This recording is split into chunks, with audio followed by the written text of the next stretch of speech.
15명의 청소부가 이를 수락했지만 낡은 저택의 문 앞에 도착하자마자 모두 해가 지기 전에 도망쳤다. 그러다 한 신입 청소부가 도착했고 그녀는 그의 인생을 영원히 바꿔놓았다. 이 이야기에 진심으로 몰입하셨다면 댓글에 단어 사랑을 남겨주세요. 그렇게 당신의 존재를 확인하고 어떤 외로움도 이겨내게 하는 최고의 약이 여전히 사랑임을 함께 기억합시다. 한지원의 낡은 구두가 황량한 산길의 자갈과 마른 흙을 밟을 때마다 피로가 온몸으로 번졌다. 이미 2시간째 걷고 있었지만 그녀의 목적지는 아직도 저 멀리 산등성이에 숨어 있는 듯했다. 가을의 찬바람이 그녀의 얼굴을 스치고 지나갈 때마다 전쟁의 기억들이 마음 한구석을 찔러댔다. 마지막 버스 기사의 주름진 얼굴이 떠올랐다. 그는 절육을 뻔 국도 어귀에 그녀를 내려주며 목소리를 낮추었다. 거기 가시는 거예요? 그 최신의 옛집? 그의 목소리에 불안이 서려 있었다. 거기선 아무도 하루 이상 견디지 못했어요. 뭔가 있다고들 하더라고요. 지원은 그저 미소만 지었다. 그녀는 이미 DMZ 근처 야전병원에서 사람들이 상상할 수 없는 고통과 죽음을 목격했다. 유령 이야기가 그녀를 겁주진 못할 것이다. 괜찮습니다. 감사합니다. 그녀는 공손하게 인사하며 대답했지만 그 기사의 눈빛에 담긴 진심, 어린 걱정을 놓치지 않았다. 길은 갈수록 가팔라졌다. 발밑에서 마른 낙엽이 바스락거렸고 잘 살펴보지 않으면 보이지 않을 부러진 가지들이 숨어 있었다. 하늘에서는 회색 구름이 점점 더 짙어지며 곧 비가 내릴 것임을 예고했다. 그 모든 것이 그녀가 가려는 곳에 대한 경고처럼 느껴졌다. 그때 길모퉁이를 돌자 그 집이 갑자기 모습을 드러냈다. 지원은 걸음을 멈추고 숨을 들이켰다. 전형적인 한옥이 아니었다. 일제강점기에 지어진 서양식 저택이었다. 회색 석재로 지어진 2층짜리 거대한 건물이 그녀 앞에 위압적으로 서 있었다.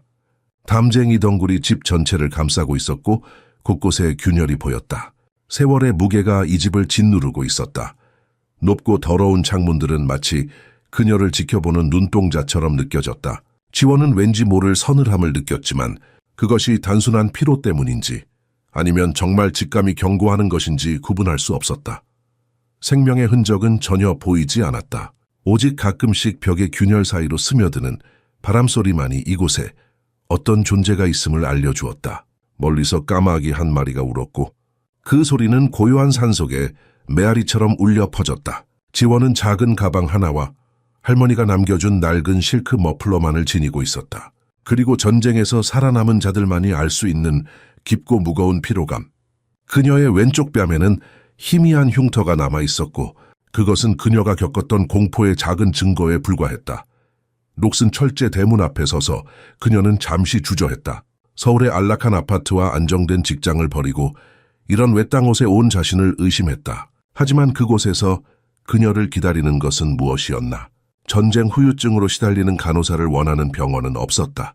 병원장들의 냉담한 눈빛과 거절의 말들이 떠올랐다선 죄송합니다만 환자들이 불안해할 수 있어서 그녀는 깊게 숨을 들이마시고 대문을 밀었다. 쇠소리가 고요 속에서 불길한 경고처럼 울려 퍼졌다. 잠시 망설였지만 일자리에 대한 절박함이 두려움보다 컸다. 이곳은 그녀의 마지막 희망이었다. 돌계단을 올라 무거운 나무문 앞에 섰다. 심장이 빠르게 뛰고 있었다. 3번 그녀는 문을 두드렸다. 소리가 집 안으로 메아리쳤지만 대답은 없었다. 다시 한번 두드리려는 순간 내부에서 깊고 거친 남자의 목소리가 들려왔다. 들어오시오. 그 목소리는 총성처럼 침묵을 깨뜨렸다. 낮고 권위 있으면서도 어딘가 상처받은 듯한 음색이었다. 지원의 등줄기로 서늘한 기운이 흘렀다. 문손잡이를 잡은 그녀의 손이 약간 떨렸다. 문이 삐걱거리며 열렸고 그녀의 앞에 어둠이 기다리고 있었다. 집안은 습기와 오래된 나무 냄새로 가득했다. 어딘가에서 시계 초침이 규칙적으로 움직이는 소리가 들려왔다. 정말 오실 줄은 몰랐소. 그 목소리가 다시 말했다. 다른 이들은 모두 도망쳤는데 지원은 목을 가다듬었다. 저는 다른 사람들과 다릅니다. 그럴지도 모르지. 그 목소리가 냉소적으로 대답했다. 하지만 여기 오신 이상 후회하게 될 거요. 모두가 그랬으니까. 그녀는 어둠 속으로 한 발짝 내딛었다. 이제 돌이킬 수 없었다. 그녀의 새로운 삶이 시작되려 하고 있었고 본능은 그것이 그녀가 상상했던 것보다 훨씬 더 어둡고 위험할 것이라고 경고하고 있었다. 한지원은 어둠 속으로 한 걸음 내딛었다. 문이 그녀 뒤에서 무겁게 닫히는 소리가 울렸다. 이제 돌이킬 수 없었다. 집 안은 습기 찬 나무 냄새와 병원에서나 맡을 법한 소독약 냄새가 뒤섞여 있었다. 지원은 이 냄새를 너무나 잘 알고 있었다. 전쟁 병원의 냄새, 죽음과 고통이 뒤섞인 그 냄새를. 왜 이런 외딴 집에서 그런 냄새가 나는지 그녀는 의문이 들었다. 앞으로 오시오. 그 목소리가 다시 말했다. 지원은 어둠 속에서 눈이 적응되기를 기다렸다. 긴 복도가 그녀 앞에 펼쳐졌다. 복도 양쪽 벽에는 오래된 액자들이 걸려 있었고 두꺼운 먼지층이 그 위를 덮고 있었다. 한때는 격식 있고 위험 있는 집이었을 것이다. 하지만 지금은 버림받은 듯한 슬픔이 공간을 가득 채우고 있었다. 그녀가 한 걸음 내디딜 때마다 나무 바닥이 삐걱거렸다. 그 소리는 고요 속에서 크게 울려 퍼졌다. 마치 집 자체가 그녀의 침입을 경계하는 것 같았다. 최경석 씨? 그녀는 조심스럽게 물었다. 저는 한지원이라고 합니다. 간호사로 지원했습니다. 대답 대신 깊은 한숨 소리가 들려왔다. 지원은 그 소리를 따라 천천히 걸었다. 복도 끝에는 큰 문이 반쯤 열려 있었고 그 안에서 희미한 불빛이 새어나왔다. 문을 열자 넓은 거실이 나타났다. 창가에 한 남자가 앉아 있었다. 그의 실루엣만이 희미한 저녁빛에 의해 드러났다. 지원은 천천히 다가갔다. 최경석은 휠체어에 앉아 있었다. 그의 옆에는 지팡이가 기대어 있었고 한쪽 다리는 완전히 움직이지 않는 것 같았다. 그는 단순한 옷차림이었지만 어딘가 군인다운 위엄이 남아 있었다. 그의 두 손은 붕대로 감겨 있었고 그의 눈은 그 눈을 보는 순간 지원은 숨을 멈췄다. 수년간 잠을 이루지 못한 사람의 눈이었다. 깊게 패인 어둡고 공허한 눈. 그 눈에는 이미 죽은 사람의 시선이 담겨 있었다. 그의 수염은 덥수룩하게 자라 있었고 전반적인 모습은 방치된 듯했다. 하지만 그의 자세는 여전히 군인다웠다. 등은 곧게 펴고 턱은 약간 들어올린 채로의 한지원 씨. 그가 마침내 입을 열었다. 그의 목소리는 마치 오랫동안 사용하지 않은 악기처럼 거칠었다. 왔군요. 지원은 고개를 숙였다. 네, 연락을 받고 바로 왔습니다. 최경석은 그녀를 위아래로 자세히 살펴보았다. 그의 시선에는 불신과 호기심이 뒤섞여 있었다. 그가 그녀의 왼쪽 뺨에 남은 흉터에 시선을 멈추자 지원은 본능적으로 손으로 그 부분을 가렸다. 전쟁 간호사였다고 했지? 그가 물었다. 세이버스네. 북한 국경 근처 야전병원에서 3년 근무했습니다. 최경석의 눈이 잠시 번쩍였다. 마치 그녀가 어떤 암호를 말한 것처럼. 규칙이 있어. 그가 갑자기 말했다. 첫째, 서쪽 날개에 절대 들어가지 말 것. 둘째, 밤에 들리는 소리에 대해 묻지 말 것. 셋째, 그리고 가장 중요한 것은 그는 잠시 말을 멈추고 그녀의 눈을 똑바로 쳐다보았다. 밤에 비명소리가 들려도 절대로 방에서 나오지 말 것. 지원은 무언가 질문하려다가 참았다. 그의 음성에는 토론의 여지가 없었다. 알겠습니다. 그녀는 간단히 대답했다. 당신 방은 위층 끝방이요. 저녁 식사는 없소. 아침은 7시. 늦지 말고. 그는 휠체어를 돌려 창가로 다시 향했다. 하이지에 가시오. 대화는 끝났다. 환영도 친절한 말도 없었다. 지원은 무거운 가방을 들고 오래된 나무 계단을 올랐다. 계단은 매 발걸음마다 신음했다. 2층 복도는 1층보다도 더 어두웠다. 벽에는 액자들이 걸려 있었지만 사진들은 모두 뒤집혀 있거나 찢겨 있었다. 그녀의 방은 복도 끝에 있었다. 작은 철제 침대, 낡은 옷장, 그리고 먼지 쌓인 책상이 전부였다. 공기는 오래된 고독과 축적된 슬픔의 냄새가 가득했다. 지원은 창가에 앉아 담장 너머 어두운 숲을 바라보았다. 달빛이 나뭇가지 사이로 희미하게 스며들었고 멀리서는 올빼미 소리가 들려왔다. 그 순간 아래층에서 둔탁한 소리가 울렸다. 이어서 억눌린 신음소리, 그리고 불길한 침묵이 이어졌다. 지원의 심장이 빠르게 뛰었다. 그녀는 문을 응시했다. 규칙이 떠올랐다. 밤에 들리는 소리에 대해 묻지 말 것. 밤에 비명소리가 들려도 절대로 방에서 나오지 말 것. 하지만 그녀는 간호사였다. 누군가 도움이 필요하다면 또 한 번의 둔탁한 소리. 이번에는 더 가깝게 들렸다. 마치 누군가가 계단을 올라오는 것처럼. 지원은 숨을 참고 기다렸다. 새벽빛이 희미하게 창문으로 스며들었을 때 한지원은 이미 깨어 있었다. 사실 그녀는 거의 잠을 이루지 못했다. 밤새 들려오는 이상한 소리들, 마치 누군가가 벽을 긁는 소리, 멀리서 들려오는 속삭임, 그리고 가끔씩 들리는 신음소리. 그녀는 계속 잠에서 깨어났다. 그녀는 침대에서 일어나 차가운 물로 얼굴을 씻었다. 거울에 비친 자신의 모습은 창백했고 뺨의 흉터가 평소보다 더 도드라져 보였다. 최경석은 어떤 사람일까? 그녀는 생각했다. 그의 눈에는 깊은 상처가 있었다. 지원은 그런 눈빛을 전쟁터에서 너무나 자주 보았다. 아래층으로 내려가 부엌을 찾았다. 놀랍게도 식탁에는 이미 커피잔과 접시가 놓여 있었고 단정한 필체로 쓰인 메모가 있었다. 아침 식사 7시 혼자 먹겠음. 그녀는 메모를 보며 쓴웃음을 지었다. 최경석은 분명히 대화나 동행을 원하지 않았다. 하지만 그것은 그녀에게 문제가 되지 않았다. 그녀도 사람들과의 교류를 피하는 편이었다. 전쟁 후에는 특히 더 덤퍼 지원은 부엌 찬장을 열어 식재료를 확인했다. 적어도 기본적인 것들은 갖춰져 있었다. 그녀는 간단한 아침 식사, 구수한 된장국, 밥 그리고 몇 가지 반찬을 준비하기 시작했다. 요리하는 동안 그녀는 주변을 살펴보았다. 부엌은 낡았지만 깨끗했다. 창문 너머로는 안개가 자욱한 정원이 보였다. 한때는 아름다웠을 법한 정원이었지만 지금은 잡초만이 무성했다. 마치 이 집 주인의 영혼처럼 방치된 듯했다. 요리를 마친 후 그녀는 복도를 걸어 식당으로 향했다. 가는 길에 눈에 띈 것이 있었다. 복도 끝 서쪽 날개로 통하는 문이었다. 다른 문들과는 달리 이 문은 단단히 잠겨 있었다. 문틀이 손상되어 있었는데 마치 누군가가 안에서 격렬하게 치거나 긁은 것처럼 보였다. 지원은 본능적으로 그 문으로 한 걸음 다가갔다. 서쪽 날개에 가까이 가지 말라고 했을 텐데 최경석의 목소리가 그녀의 등 뒤에서 갑자기 들렸다. 지원은 놀라 돌아섰다. 그는 휠체어를 타고 있었지만 그의 존재감은 여전히 위압적이었다. 죄송합니다. 그녀는 적절한 변명을 찾지 못했다. 최경석의 눈빛이 차갑게 빛났다. 호기심이 고양이를 죽인다는 말 들어봤소? 네, 물론이죠. 지원은 침착하게 대답했다. 하지만 저는 간호사입니다. 도움이 필요한 사람이 있다면 여기서는 내가 규칙을 정하오. 그가 차갑게 끊었다. 그 문 뒤에는 내게 남아있는 마지막 인간성이 있어. 건드리지 마시오. 지원은 고개를 숙였다. 알겠습니다. 아침 식사가 준비되었습니다. 최경석은 잠시 그녀를 응시했다. 그의 눈에는 불신과 경계가 가득했다. 하지만 그 너머에는 지원은 확신할 수 없었지만 어쩌면 약간의 안도감이 있는 것 같았다. 한 가지 더 물어봐도 될까요? 지원이 조심스럽게 물었다. 최경석은 대답하지 않았지만 그의 침묵은 허락으로 해석될 수 있었다. 당신 다리는 어떻게 된 건가요? 제가 도울 수 있을지도 모릅니다. 최경석의 얼굴이 굳었다. 당신은 간호사지 의사가 아니오. 그리고 그는 자신의 다리를 내려다보았다. 이것은 의학이 아닌 형벌이오.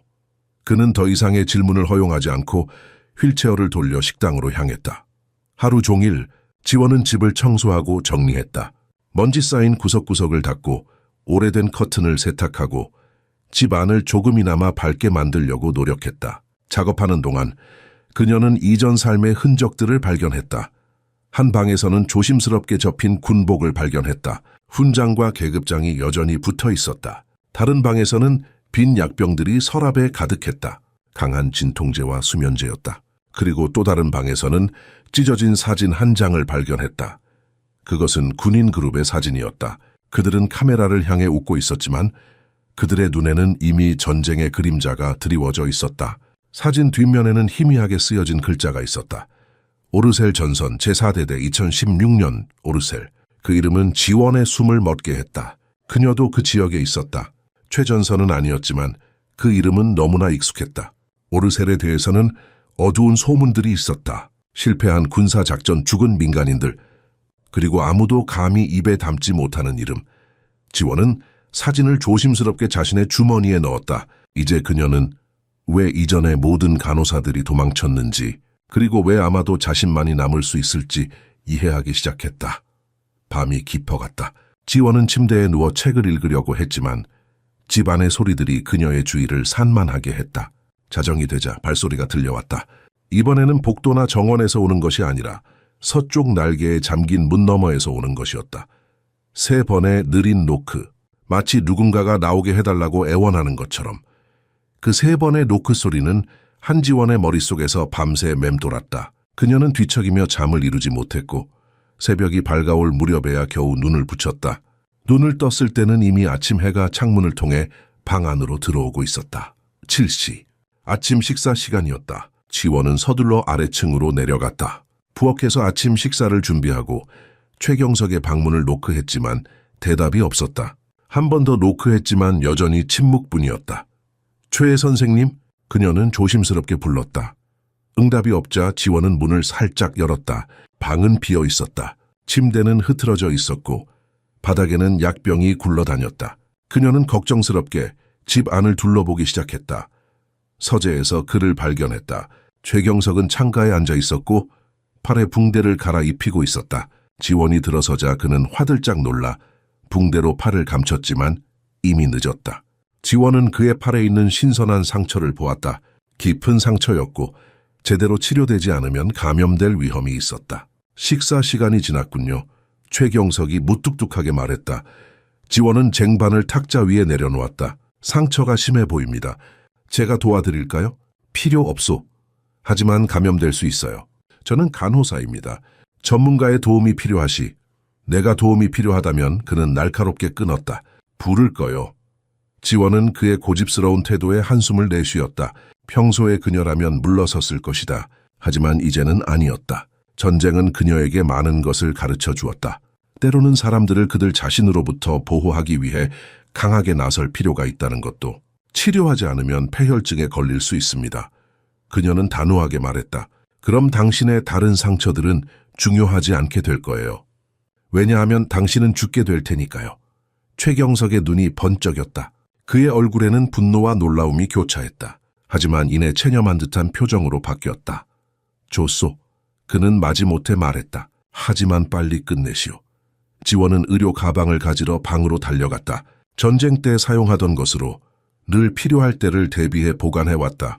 돌아왔을 때 최경석은 여전히 창가에 앉아 있었다. 그의 시선은 먼 산을 향해 있었다. 지원은 조심스럽게 그의 붕대를 풀었다. 상처는 생각보다 더 심각했다. 팔 전체에 깊은 베인 자국이 여러 개 있었고 일부는 봉합이 필요해 보였다. 얼마나 오래되었습니까? 그녀는 소독약을 바르면서 물었다. 최경석은 잠시 침묵했다. 어젯밤 스스로 하신 건가요? 또 침묵이 이어졌다. 지원은 그것을 긍정으로 받아들였다. 왜요? 그녀는 조용히 물었다. 당신에게 설명할 의무가 없소. 지원은 봉합 바늘을 준비하면서 고개를 끄덕였다. 물론이죠. 하지만 이야기하면 도움이 될 수도 있어요. 도움? 최경석이 쓴 웃음을 지었다. 이제 와서 무슨 도움이 있겠소? 지원은 그의 상처를 꿰매기 시작했다. 그는 통증에도 불구하고 움직이지 않았다. 그의 인내력은 놀라웠다. 얼마나 오래 이렇게 계셨어요? 그녀는 다시 물었다. 최경석은 한동안 대답하지 않았다. 그녀가 마지막 바늘을 뺐을 때 그가 마침내 입을 열었다. 전쟁이 끝난 이후로 그의 목소리는 거의 속삭임에 가까웠다. 군 병원에서는 더 이상 복무할 수 없는 자들을 돌보지 않았소. 우리는 버려졌소. 지원은 그 현실을 너무나 잘 알고 있었다. 버려진 군인들, 국가를 위해 모든 것을 바쳤지만 더 이상 쓸모없게 되자 잊혀진 사람들. 그녀 자신도 그런 운명에서 벗어나지 못했다. 이해합니다. 그녀는 부드럽게 말했다. 저도 비슷한 경험이 있어요. 최경석은 처음으로 그녀를 정면으로 바라보았다. 그의 눈에는 질문이 있었다. 전쟁 후 어떤 병원도 저를 원하지 않았어요. 지원은 상처에 깨끗한 붕대를 감으며 말했다. 사람들은 잊고 싶어 해요. 전쟁의 흔적을 상기시키는 모든 것을, 저 같은 사람들도요. 그녀는 자신의 뺨에 있는 흉터를 무의식적으로 만졌다. 그리고 당신은 여기로 왔소. 최경석이 말했다. 왜? 선택의 여지가 없었어요. 집 안을 청소하는 동안 지원은 더 많은 과거의 흔적들을 발견했다. 각 방은 침묵 속에서도 이야기를 들려주었다. 한 방에서는 완벽하게 접혀진 군복, 다른 방에서는 먼지 쌓인 기타, 그리고 또 다른 방에서는 액자에서 찢겨나간 사진들. 한 사진은 그녀의 주의를 끌었다. 거의 보이지 않을 정도로 희미했지만 젊고 맑은 눈빛의 최경석이 어두운 머리 따은 여성과 함께 있는 모습이었다. 그 여자는 평온한 미소를 짓고 있었다. 사진 뒷면에는 날짜만 적혀 있었다. 오르셀 2016년. 지팡이 소리가 들렸다. 지원은 급히 돌아섰다. 최경석이 문가에 서 있었다. 그의 눈은 사진에 고정되어 있었다. 그 사진을 내려놓으시오. 그의 목소리는 낮고 위협적이었다. 지원은 조심스럽게 사진을 내려놓았다. 죄송합니다. 당신의 아내신가요? 최경석은 대답하지 않았다. 그는 사진을 집어 벽난로로 다가갔다. 그리고는 불꽃 속으로 사진을 던졌다. 그는 불이 기억을 태워버리는 것을 지켜보며 서 있었다. 여기엔 과거가 없소. 그는 마침내 말했다. 단지 폐허만 있을 뿐. 그날 밤 지원이 저녁 식사를 준비하는 동안 최경석은 어둠 속에서 그녀를 지켜보았다. 왜 머무르기로 했소? 그가 갑자기 물었다. 지원은 잠시 요리하던 손을 멈추었다. 그녀는 창밖의 어둠을 바라보았다. 바깥 세상은 그녀에게 무엇을 줄 수 있을까? 갈 곳이 없어서요. 그녀는 솔직하게 대답했다. 최경석은 고개를 끄덕였다. 그의 눈에는 이해의 빛이 있었다. 그는 그녀의 대답에서 자신을 소모시키는 동일한 피로감을 알아보았다.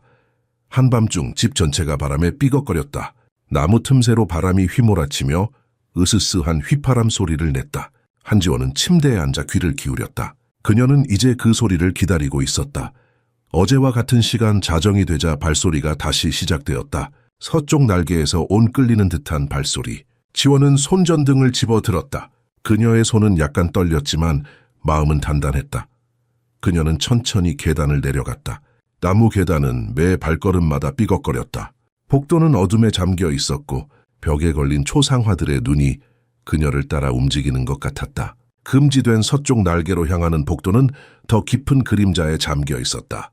잠긴 문 아래로 희미한 빛이 새어나왔다. 깜박이는 촛불처럼 약하고 불규칙적인 빛이었다. 지원이 문 앞에 가까이 다가갔을 때 그녀는 그것을 들었다. 깊고 갈라진 목소리가 안에서 들려왔다. 들어오게 해주세요. 문이 격렬하게 흔들렸다.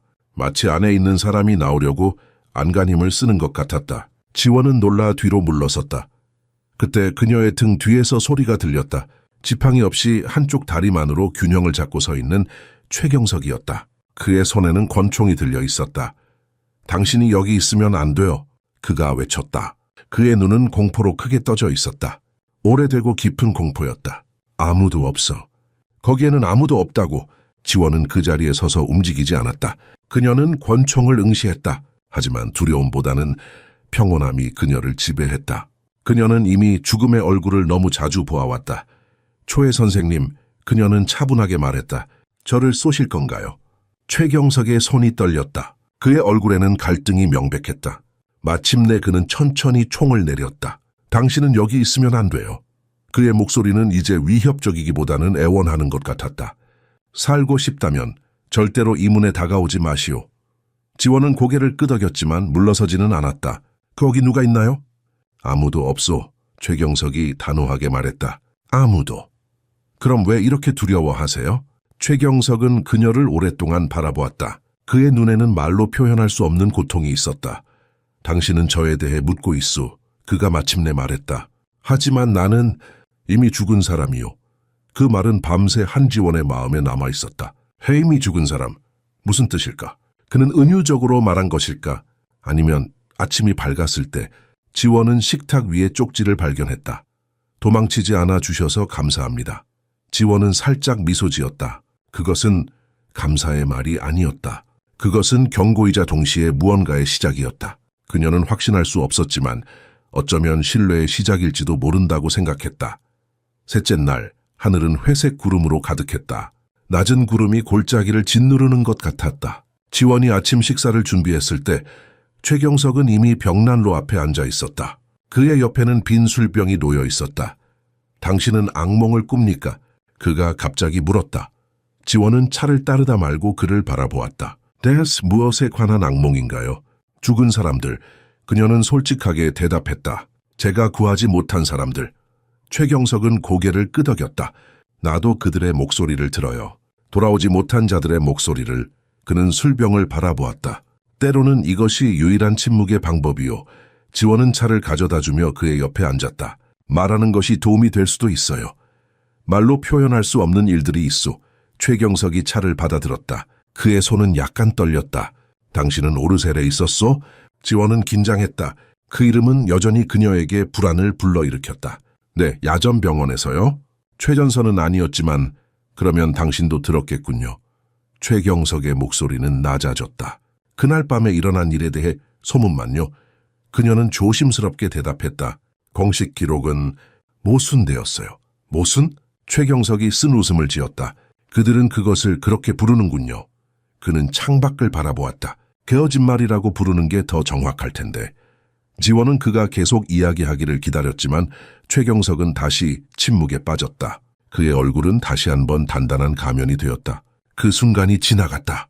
그날 오후 지원은 다락방을 정리하고 있었다.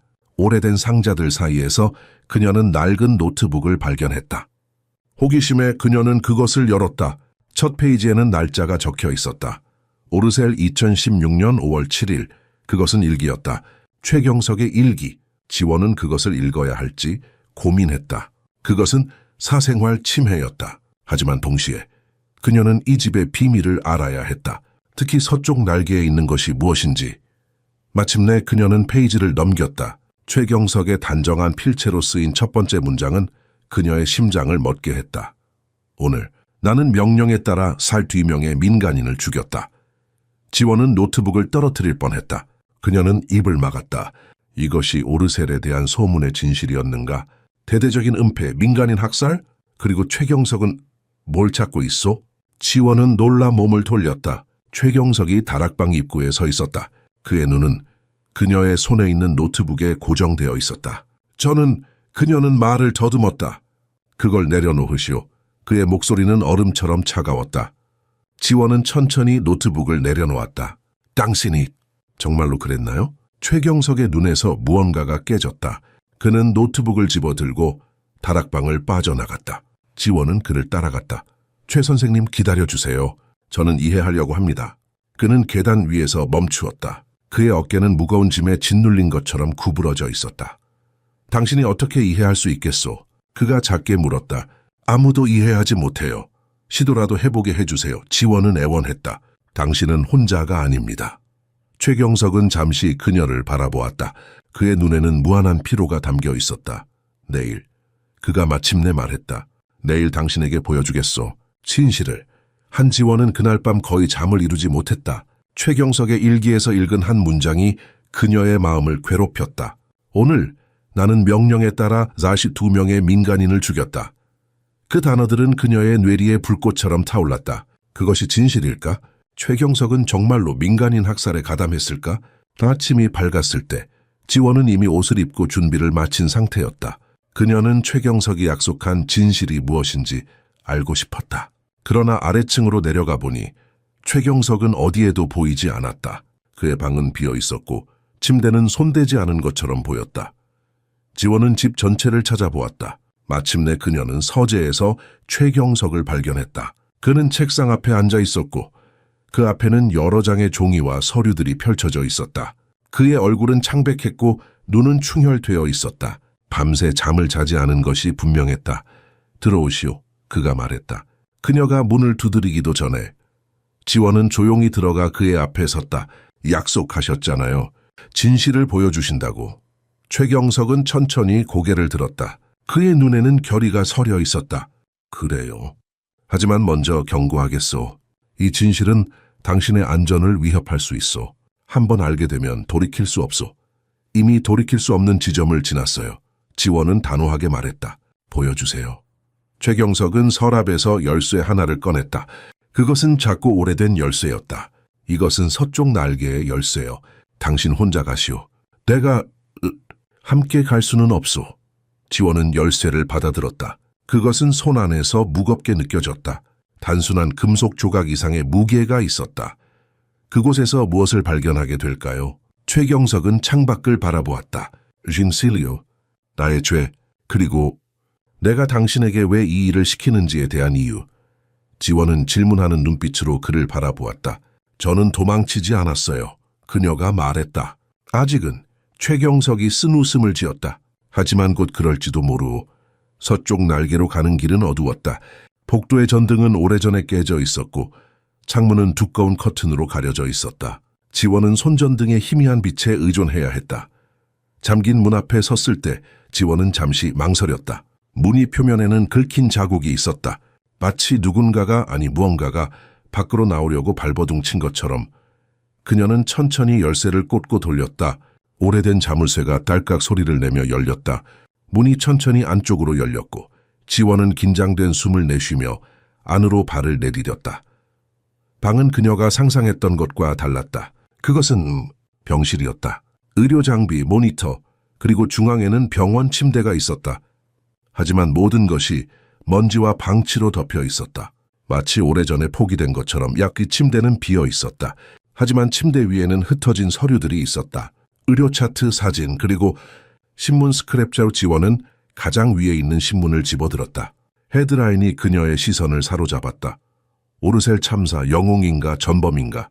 기사는 오르셀 마을에서 있었던 비극적인 사건에 대해 보도하고 있었다. 북한 게릴라들이 점령했던 마을에 대한 공격 작전이 비극으로 끝났다는 내용이었다. 42명의 민간인이 사망했다. 그리고 그 작전을 지휘한 사람은 최경석 대위였다. 하지만 이야기는 그것보다 더 복잡했다. 다른 신문들은 서로 다른 이야기를 전하고 있었다. 일부는 최경석을 냉혈한으로 묘사했고 다른 일부는 그를 희생양으로 묘사했다. 명령을 따랐을 뿐인 군인으로 벽에는 사진들이 붙어 있었다. 오르셀 마을의 사진들, 작전 전과 후, 그리고 희생자들의 사진, 아이들, 여성들, 노인들, 모두 죄 없는 얼굴들이었다. 지원의 눈에 눈물이 고였다. 이것이 최경석을 괴롭히는 것이었다. 그의 죄책감, 그의 악몽, 그의 자해, 모두 이것 때문이었다. 그때 그녀는 침대 옆 탁자 위에 있는 액자를 발견했다. 그녀가 이전에 본 사진이었다. 젊은 최경석과 어두운 머리 따은 여성. 그녀는 액자를 집어들고 뒷면을 보았다. 이름이 쓰여 있었다. 나의 사랑 윤미라. 오르셀에서 미라. 그 이름은 왠지 친숙했다. 지원은 벽에 있는 희생자 명단을 확인했다. 그리고 그녀는 그것을 발견했다. 윤미라 29세 국제적십자 간호사. 충격으로 지원은 액자를 떨어뜨릴 뻔했다. 최경석의 아내. 그녀는 오르셀에 있었다. 그리고 그 공격에서 사망했다. 지원은 천천히 방을 돌아보았다. 이제 그녀는 이해했다. 이것은 단순한 병실이 아니었다. 이것은 기념관이었다. 죄책감의 기념관. 최경석은 자신의 죄를 결코 잊지 않기 위해 이곳을 만들었다. 하지만 그것만으로는 설명이 되지 않았다. 밤의 발소리, 문을 두드리는 소리, 들어오게 해주세요 라는 목소리. 그것은 무엇이었을까? 테이블 위에 있는 두꺼운 파일이 그녀의 눈에 띄었다. 의료 기록이었다. 지원은 그것을 열었다. 그리고 그녀의 심장은 멎는 것 같았다. 환자 최경석 진단, 외상 후 스트레스 장애, 심한 환각, 해리성 정체성 장애 증상. 환자는 오르셀 사건의 희생자들, 특히 그의 아내의 목소리를 듣는다고 주장한다. 그는 때때로 자신이 그들을 보았다고 말한다. 더 심각한 것은 환자가 때때로 자신을 희생자들 중 하나로 인식한다는 것이다. 지원은 파일을 내려놓았다. 그녀의 손이 떨렸다. 최경석은 미치지 않았다. 그는 분열되어 있었다. 자신의 죄책감에 의해 때때로 그는 자신이 죽인 사람들 중 하나가 되었다. 그리고 그때 그는 실제로 서쪽 날개의 방 안에 자신을 가두었다. 밤에 들리는 발소리, 문을 두드리는 소리. 그것은 모두 지원은 거의 숨을 쉴 수 없었다. 그것은 모두 최경석 자신이었다. 다른 인격으로 변한 그 자신. 이제 알겠소. 지원은 놀라 돌아섰다. 최경석이 문가에 서 있었다. 그의 얼굴은 창백했고 그의 눈에는 무한한 슬픔이 담겨 있었다. 당신이 나를 위해 할 일이 있소. 그가 말했다. 내가 당신을 고용한 진짜 이유요. 내가 당신을 고용한 진짜 이유요. 최경석의 말이 서쪽 날개의 정적 속에 울려 퍼졌다. 한지원은 그를 응시했다. 그가 문가에 서 있는 모습은 그림자 속에서 마치 유령처럼 보였다. 단정히 접힌 군복을 입고 있었다. 수년 동안 입지 않았을 옷이었다. 무슨 의미예요? 지원이 마침내 입을 열었다. 최경석은 천천히 방 안으로 들어왔다. 그의 걸음은 무거웠고 지팡이는 바닥에 둔탁한 소리를 냈다. 그는 마치 그 작은 공간의 공기 자체가 그를 짓누르는 것처럼 보였다. 나는 간호사가 필요한 것이 아니오.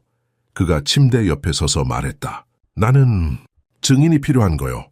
지원은 그의 말을 이해하지 못했다. 증인이요? 무슨 증인? 최경석은 침대 위에 서류들을 가리켰다. 이것이 진실이요. 오르셀에서 정말 일어났던 일. 공식 보고서는 거짓말이요. 우리는 그저 명령을 따른 것이 아니었소.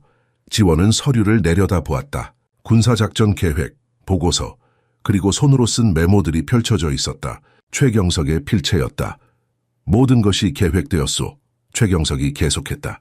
마을은 게릴라들에 의해 점령되었다고 했지만 그것은 거짓이었어. 우리는 단지 시범을 보이기 위해 파견되었소. 네. 국경 주변 마을들에 대한 경고로. 지원의 눈이 커졌다. 무슨 말씀이세요? 그럼 민간인들은 죄가 없었소. 최경석의 목소리가 갈라졌다. 아무런 죄도 없었소. 그는 벽에 붙은 희생자들의 사진을 바라보았다. 그들은 그저 정치적 메시지를 위한 희생양이었을 뿐이오. 최경석은 침대 가장자리에 무겁게 앉았다. 그의 손이 떨리고 있었다. 내 아내도 그곳에 있었소. 미라는 국제 적십자사 간호사였소. 그녀는 아이들을 위한 의료센터에 자원했던 거요. 나는 그녀가 그곳에 있는지 몰랐소. 작전이 시작되기 전에는 지원은 천천히 그의 옆에 앉았다. 그녀는 그의 고통을 느낄 수 있었다. 그것은 거의 만질 수 있을 정도로 짙었다. 그러면 그날 밤 무슨 일이 있었어요? 그녀는 부드럽게 물었다. 최경석의 눈은 멀리 어딘가를 보고 있었다. 마치 과거의 장면을 다시 보는 것처럼. 우리는 자정에 공격했소. 대령의 명령대로.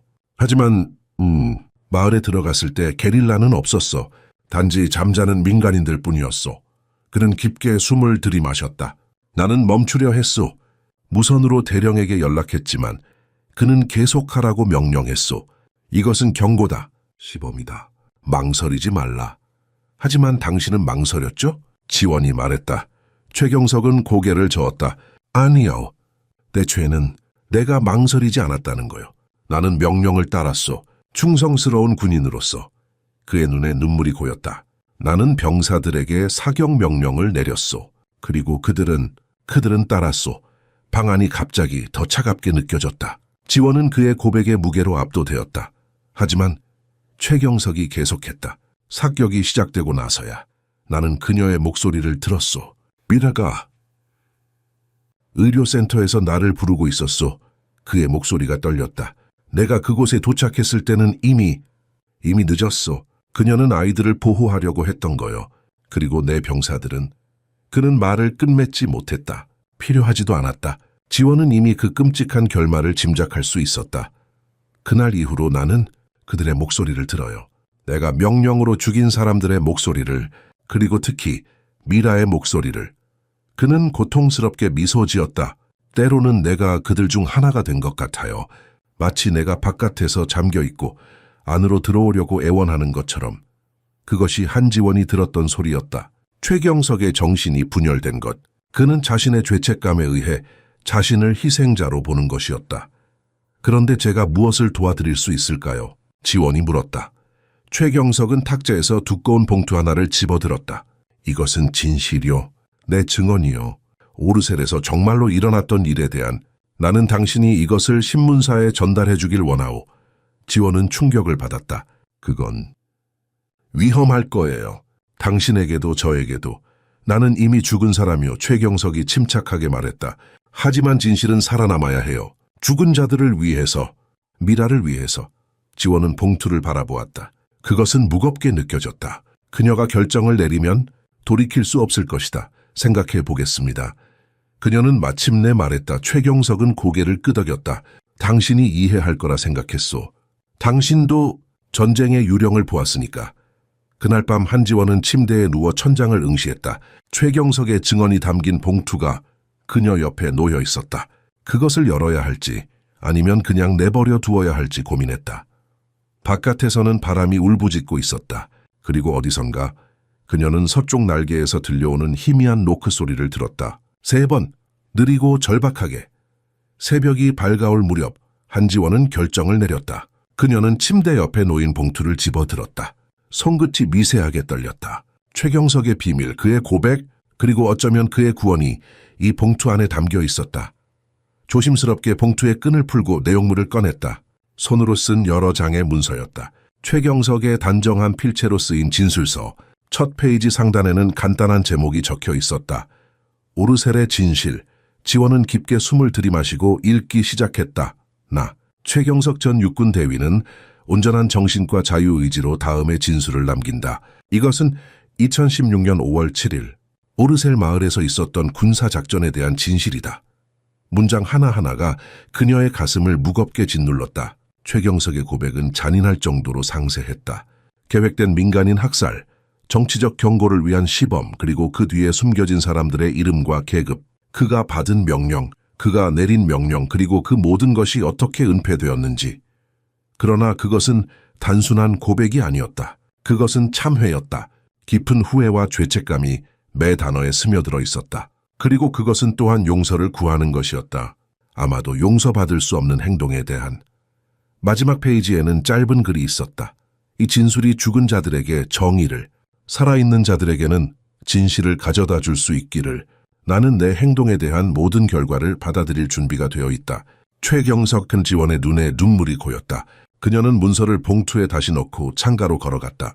아침 안개가 골짜기를 뒤덮고 있었다. 마치 세상 전체가 숨겨져 있는 것처럼 그녀는 스스로에게 물었다. 최경석의 요청대로 이 봉투를 신문사에 전달해야 할까?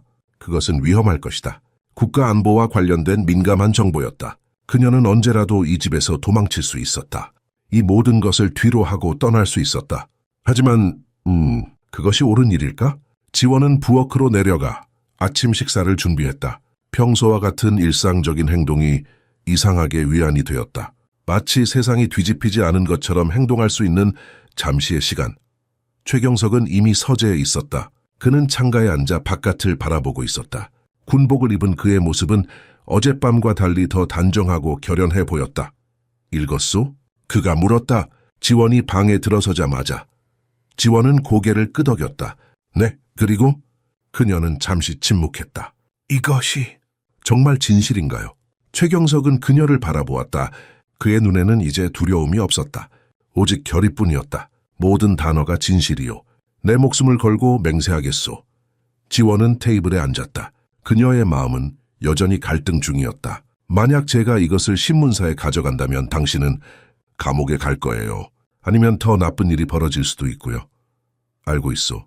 최경석의 목소리는 놀랍도록 평온했다. 나는 이미 8년 동안 감옥에 살고 있소. 이 집 내 죄책감, 그들의 목소리, 이것이 내 감옥이요. 그는 천천히 일어났다. 지팡이 없이. 그의 다리는 여전히 불안정해 보였지만 그는 의지의 힘만으로 서 있는 것 같았다. 내가 당신을 선택한 이유가 있소. 그가 말했다. 당신도 오르셀에 있었으니까. 당신도 그 비밀을 알고 있소. 당신은 진실을 전할 수 있는 유일한 사람이요. 지원은 놀라움에 그를 바라보았다. 당신이 저를 알아보셨어요?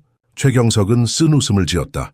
기어스날부터 당신이 문에 서 있을 때 나는 당신을 야전 병원에서 본 적이 있소. 한 번뿐이었지만 그 얼굴을 잊을 수 없었소. 지원의 마음속에 기억이 되살아났다. 그녀는 그를 본 적이 있었다. 오르셀 사건 직후 부상자들이 야전 병원으로 이송되었을 때 그녀는 대위의 얼굴을 보았다. 그의 눈에 깃든 공허함을. 하지만 그녀는 그 당시 그가 누구인지 몰랐다. 그런데 왜 지금인가요? 그녀가 물었다. 왜 8년이나 기다리셨어요? 최경석은 창밖을 바라보았다. 용기가 필요했소. 그리고 살 이유가 필요했소. 그는 그녀를 다시 바라보았다. 이제 미라를 위해, 그리고 다른 모든 사람들을 위해 이 일을 해야 하오. 지원은 결정의 무게를 느꼈다. 그것은 단순히 봉투를 전달하는 것이 아니었다. 그것은 진실을 선택하는 것이었다. 아무리 고통스럽더라도 신문사에 가겠습니다. 그녀는 마침내 말했다. 하지만 제 방식대로요. 최경석의 눈에 희망의 빛이 깃들었다. 오랫동안 그의 눈에서 사라졌던 빛이었다. 고맙소 한지원 씨. 그의 목소리는 거의 속삭임에 가까웠다. 이제 그들의 목소리가 조금은 잠잠해질지도 모르겠소. 지원은 그날 오후 준비를 시작했다. 그녀는 최경석의 진술서를 꼼꼼히 읽고 또 읽었다. 그리고 그녀 자신의 메모를 덧붙였다. 야전병원에서 그녀가 들었던 소문들, 군인들의 속삭임, 그리고 끝내 파헤쳐지지 않은 의문들. 어둠이 내리자 그녀는 서재에서 최경석을 발견했다. 그는 사진 앞에 앉아 있었다. 미라의 사진. 내일 아침에 출발하겠습니다. 지원이 말했다. 시옷버스로요. 최경석은 고개를 끄덕였지만 대답하지 않았다. 그의 눈은 여전히 사진에 고정되어 있었다. 지원은 떠나려고 했지만 문가에서 멈추었다. 오늘 밤 서쪽 날개에서 소리가 들리면 제가 가봐도 될까요? 최경석은 천천히 그녀를 바라보았다. 그의 눈에는 이상한 평화로움이 있었다. 오늘 밤은 소리가 없을 거요. 다음 날 아침 한지원은 이른 시간에 일어났다. 창밖으로는 아직 어둠이 깔려 있었고 새벽에 차가운 공기가 방 안으로 스며들었다. 그녀는 작은 가방에 필요한 물건들을 챙겼다. 옷 몇 벌, 세면 도구, 그리고 물론 그 봉투. 최경석의 고백이 담긴 봉투 거울 앞에서 그녀는 잠시 자신의 모습을 바라보았다. 뺨에 흉터가 희미한 새벽빛에 도드라져 보였다. 전쟁의 상처, 그리고 이제 그녀는 또 다른 종류의 전장으로 향하고 있었다. 준비되셨소? 지원은 깜짝 놀라 돌아섰다. 최경석이 문가에 서 있었다. 군복을 입은 그의 모습은 어딘가 위험 있어 보였다. 마치 오래전 그가 군인이었을 때의 모습으로 돌아간 것 같았다. 네, 지원은 가방을 들어 올렸다. 시옷 버스는 6시에 출발합니다. 마을까지 내려가려면 지금 출발해야 해요. 최경석은 고개를 끄덕였다. 내가 동행하겠소. 지원은 놀란 표정을 감추지 못했다. 정말요? 하지만 당신의 다리는... 오늘은 괜찮소, 그가 말했다. 그의 목소리에는 이상한 확신이 담겨 있었다. 적어도 당신을 버스 정류장까지 배웅할 수는 있소. 그들은 함께 집을 나섰다. 아침 안개가 골짜기를 뒤덮고 있었고 이른 새벽의 푸른빛이 천천히 하늘을 물들이기 시작했다. 내리막길은 미끄럽고 험했지만 최경석은 지팡이에 의지해 놀라울 정도로 안정된 걸음으로 내려갔다. 길을 내려가는 동안 그들은 대부분 침묵을 지켰다. 때때로 최경석이 멈춰 서서 숨을 고르기도 했지만 그의 얼굴에는 고통보다는 결의가 더 크게 드러났다. 나는 이 길을 마지막으로 내려온 것이 8년 전이오. 그가 문득 말했다. 오르셀에서 돌아온 직후 지원은 그를 바라보았다. 최경석의 눈에는 먼 곳을 바라보는 듯한 표정이 있었다. 그때는 어떠셨어요? 그녀가 조심스럽게 물었다. 부서져 있었소.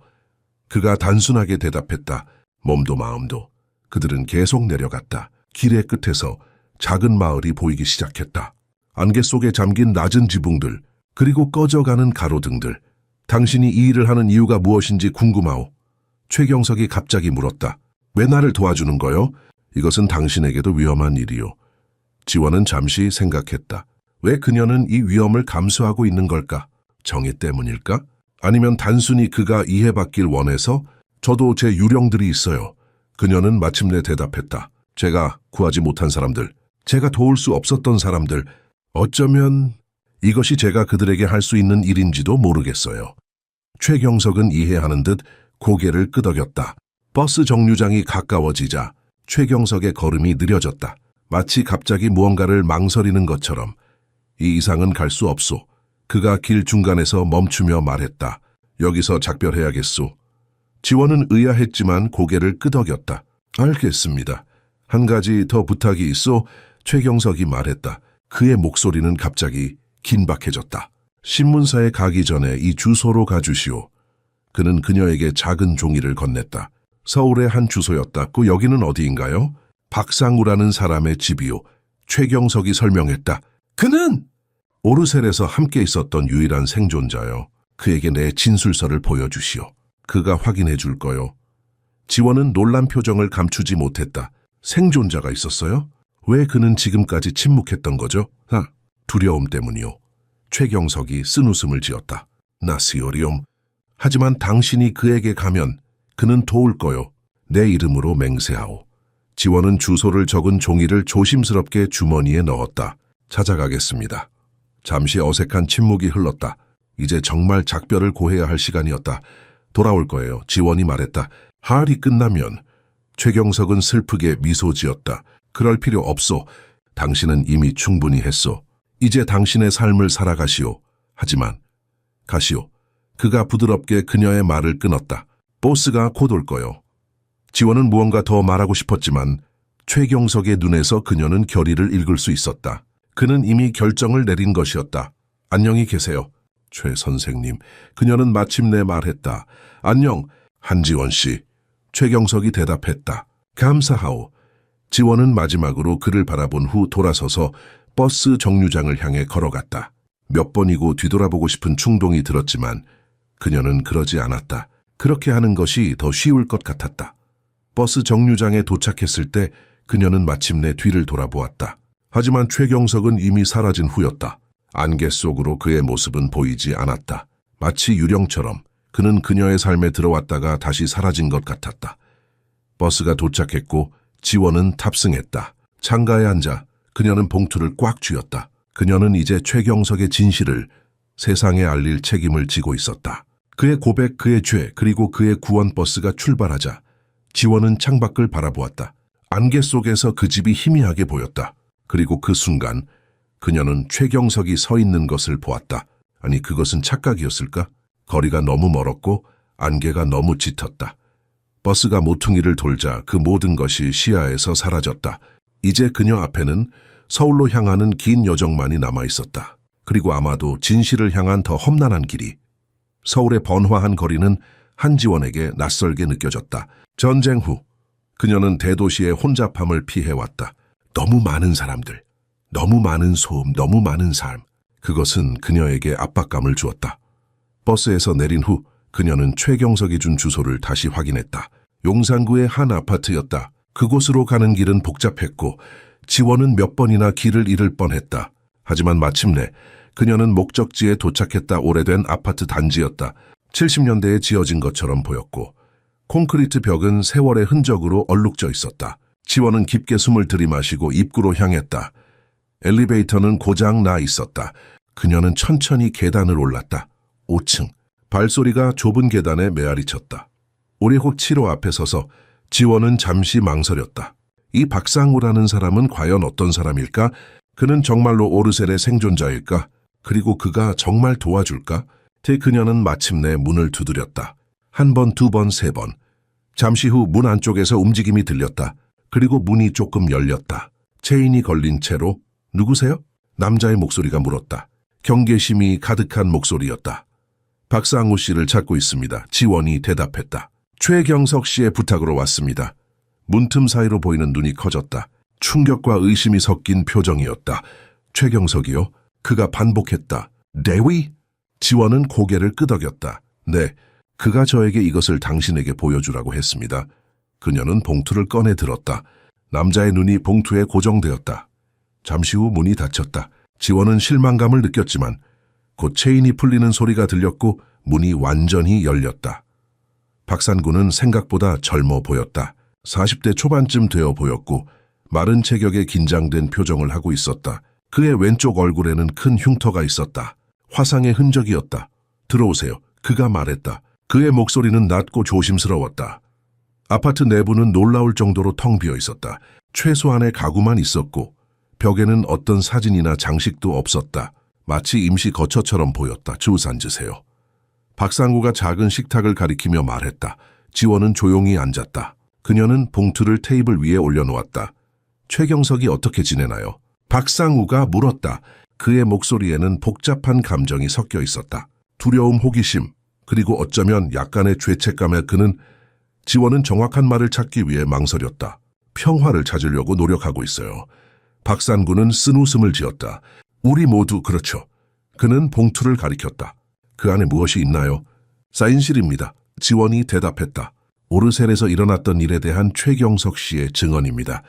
박상우의 얼굴이 창백해졌다. 왜 그가 지금 이런 일을 하는 거죠? 시간이 된 것 같아요. 지원이 말했다. 그는 더 이상 그 유령들과 살 수 없었어요. 박상구는 천천히 봉투를 집어들었다. 그의 손이 약간 떨렸다. 당신은 오르셀에 있었나요? 그가 지원에게 물었다. 지원은 고개를 끄덕였다. 야전 병원에서요. 저는 간호사였습니다. 박산구는 깊게 숨을 들이마셨다. 그럼 당신도 알고 있군요. 모든 거짓말들을. 그는 봉투를 열고 내용물을 꺼냈다. 천천히 조심스럽게 마치 폭발할지도 모르는 물건을 다루는 것처럼. 지원은 그가 읽는 동안 조용히 기다렸다. 박상우의 표정은 페이지를 넘길 때마다 변했다. 충격, 슬픔, 분노, 그리고 마침내 안도감. 그가 모든 것을 적었군요. 박상구가 마지막 페이지를 읽은 후 말했다. 모든 진실을. 당신도 거기 있었나요? 지원이 물었다. 박상구는 천천히 고개를 끄덕였다. 저는 최경석 대위의 부관이었습니다. 그날 밤 마을에서 그는 자신의 얼굴에 있는 흉터를 무의식적으로 만졌다. 저는 살아남았습니다. 대위 덕분에. 무슨 일이 있었던 거죠? 지원이 조심스럽게 물었다. 박산구는 창밖을 바라보았다. 그의 눈은 멀리 어딘가를 보고 있었다. 공격이 시작된 후 대령이 통신을 통해 민간인 사살 명령을 내렸습니다. 대위는 반대했습니다. 그는 잠시 망설였고 그때 대령이 직접 사격 명령을 내렸습니다. 그의 목소리가 떨렸다.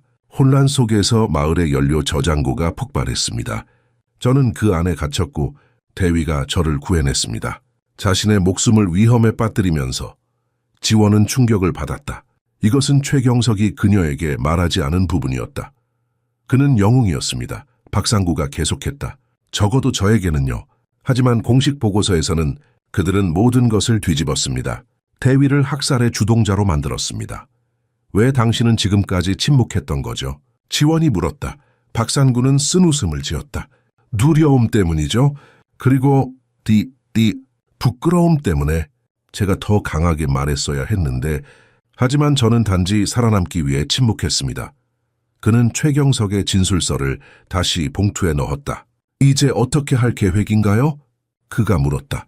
신문사에 가려고 합니다. 지원이 대답했다. 모든 것을 공개할 거예요. 박상구는 잠시 생각에 잠겼다. 그리고 갑자기 그는 결심한 듯이 고개를 들었다. 저도 가겠습니다. 그가 말했다. 제 증거를 더하겠습니다. 이제 침묵할 시간은 끝났습니다. 지원은 놀랐지만 감사함을 느꼈다. 그녀는 혼자가 아니었다. 이제 2명의 증인이 있었다. 언제 갈까요? 박상우가 물었다. 지원은 창밖을 바라보았다. 해가 이미 서쪽으로 기울기 시작했다. 지금 당장이요. 그녀가 말했다. 더 이상 기다릴 시간이 없습니다. 저녁 무렵 한지원과 박상구는 서울의 가장 큰 일간지 중 하나인 한국일보 건물 앞에 서 있었다. 유리와 콘크리트로 된 거대한 건물이 석양빛에 반짝였다. 지원은 긴장으로 손에 든 봉투를 꼭 쥐었다. 정말 이대로 진행할 건가요? 박상우가 물었다. 그의 목소리에는 불안이 가득했다. 일단 이 문을 열면 돌이킬 수 없습니다. 지원은 깊게 숨을 들이마셨다. 최경석 씨는 8년 동안 이 진실과 함께 살아왔어요. 이제 우리 차례예요. 그들은 함께 건물로 들어갔다. 로비는 넓고 활기찼다. 기자들과 방문객들이 바쁘게 오가고 있었다. 접수대에서 지원은 용기를 내어 말했다. 정치부 담당 기자를 만나고 싶습니다. 오르셀 사건에 관한 중요한 정보가 있습니다. 접수원은 처음에는 의심스러운 눈길을 보냈지만 오르셀이라는 단어를 듣자 그녀의 표정이 변했다. 그녀는 서둘러 전화를 걸었다. 몇 분 후 그들은 정치부 부장인 김주혁 기자와 만나게 되었다. 40대 중반의 남자로 날카로운 눈빛과 단호한 표정을 가진 사람이었다. 오르셀에 대한 정보가 있다고 들었습니다. 그가 사무실로 그들을 안내하며 말했다. 어떤 정보인지 말씀해 주시겠습니까? 지원은 봉투를 꺼내 그의 책상 위에 올려놓았다. 이것은 최경석 전 육군 대위의 증언입니다. 오르셀 사건의 진실에 관한 것입니다. 김 기자의 눈이 커졌다. 최경석? 오르셀 학살의 책임자로 지목된 그 사람 말입니까? 그는 학살의 책임자가 아니었습니다. 박상구가 갑자기 말했다. 저는 그날 밤 그곳에 있었습니다. 저는 그의 부관이었습니다. 그리고 진실은 공식 발표와 완전히 다릅니다. 김 기자는 의심스러운 눈길로 그들을 바라보았지만 호기심을 감추지 못했다. 그는 봉투를 집어들어 열었다. 이것이 사실이라는 증거가 있습니까? 그가 문서를 훑어보며 물었다. 저희가 증거입니다. 지원이 대답했다. 저는 그 당시 야전병원에 있었고 박상우 씨는 직접 현장에 있었습니다. 그리고 최경석 씨는 모든 책임을 질 준비가 되어 있습니다. 김 기자는 페이지를 넘기며 계속 읽었다. 그의 표정이 점점 심각해졌다. 이것은 폭탄과 같은 정보군요. 그가 마침내 말했다. 이것이 공개되면 국방부 전체가 흔들릴 겁니다. 그래서 신중한 언론사가 필요했습니다. 지원이 말했다. 이것은 단순한 스캔들이 아닙니다. 이것은 정의에 관한 것입니다. 김 기자는 잠시 생각에 잠겼다. 이것을 검증하는 데 시간이 필요합니다. 그리고 법률 자문도 받아야 하고요. 시간이 얼마나 걸릴까요? 박상우가 물었다. 빨라야 내일 아침입니다. 김 기자가 대답했다. 그때까지 이 정보는 철저히 비밀로 유지될 것입니다. 지원과 박상구는 서로를 바라보았다. 내일 아침? 그때까지 그들은 무엇을 해야 할까? 연락처를 남겨주세요. 김 기자가 말했다. 상황이 진행되면 연락드리겠습니다. 그들은 각자의 연락처를 남기고 신문사를 떠났다. 밖으로 나왔을 때 밤이 이미 깊어져 있었다. 서울의 밤은 밝고 시끄러웠지만 지원의 마음은 이상하게 고요했다. 그녀는 자신의 임무를 완수했다. 이제 결과를 기다릴 뿐이었다. 이제 어디로 가실 건가요? 박상우가 물었다. 지원은 잠시 생각했다. 그녀는 서울에 있는 동안 묵을 곳이 필요했다.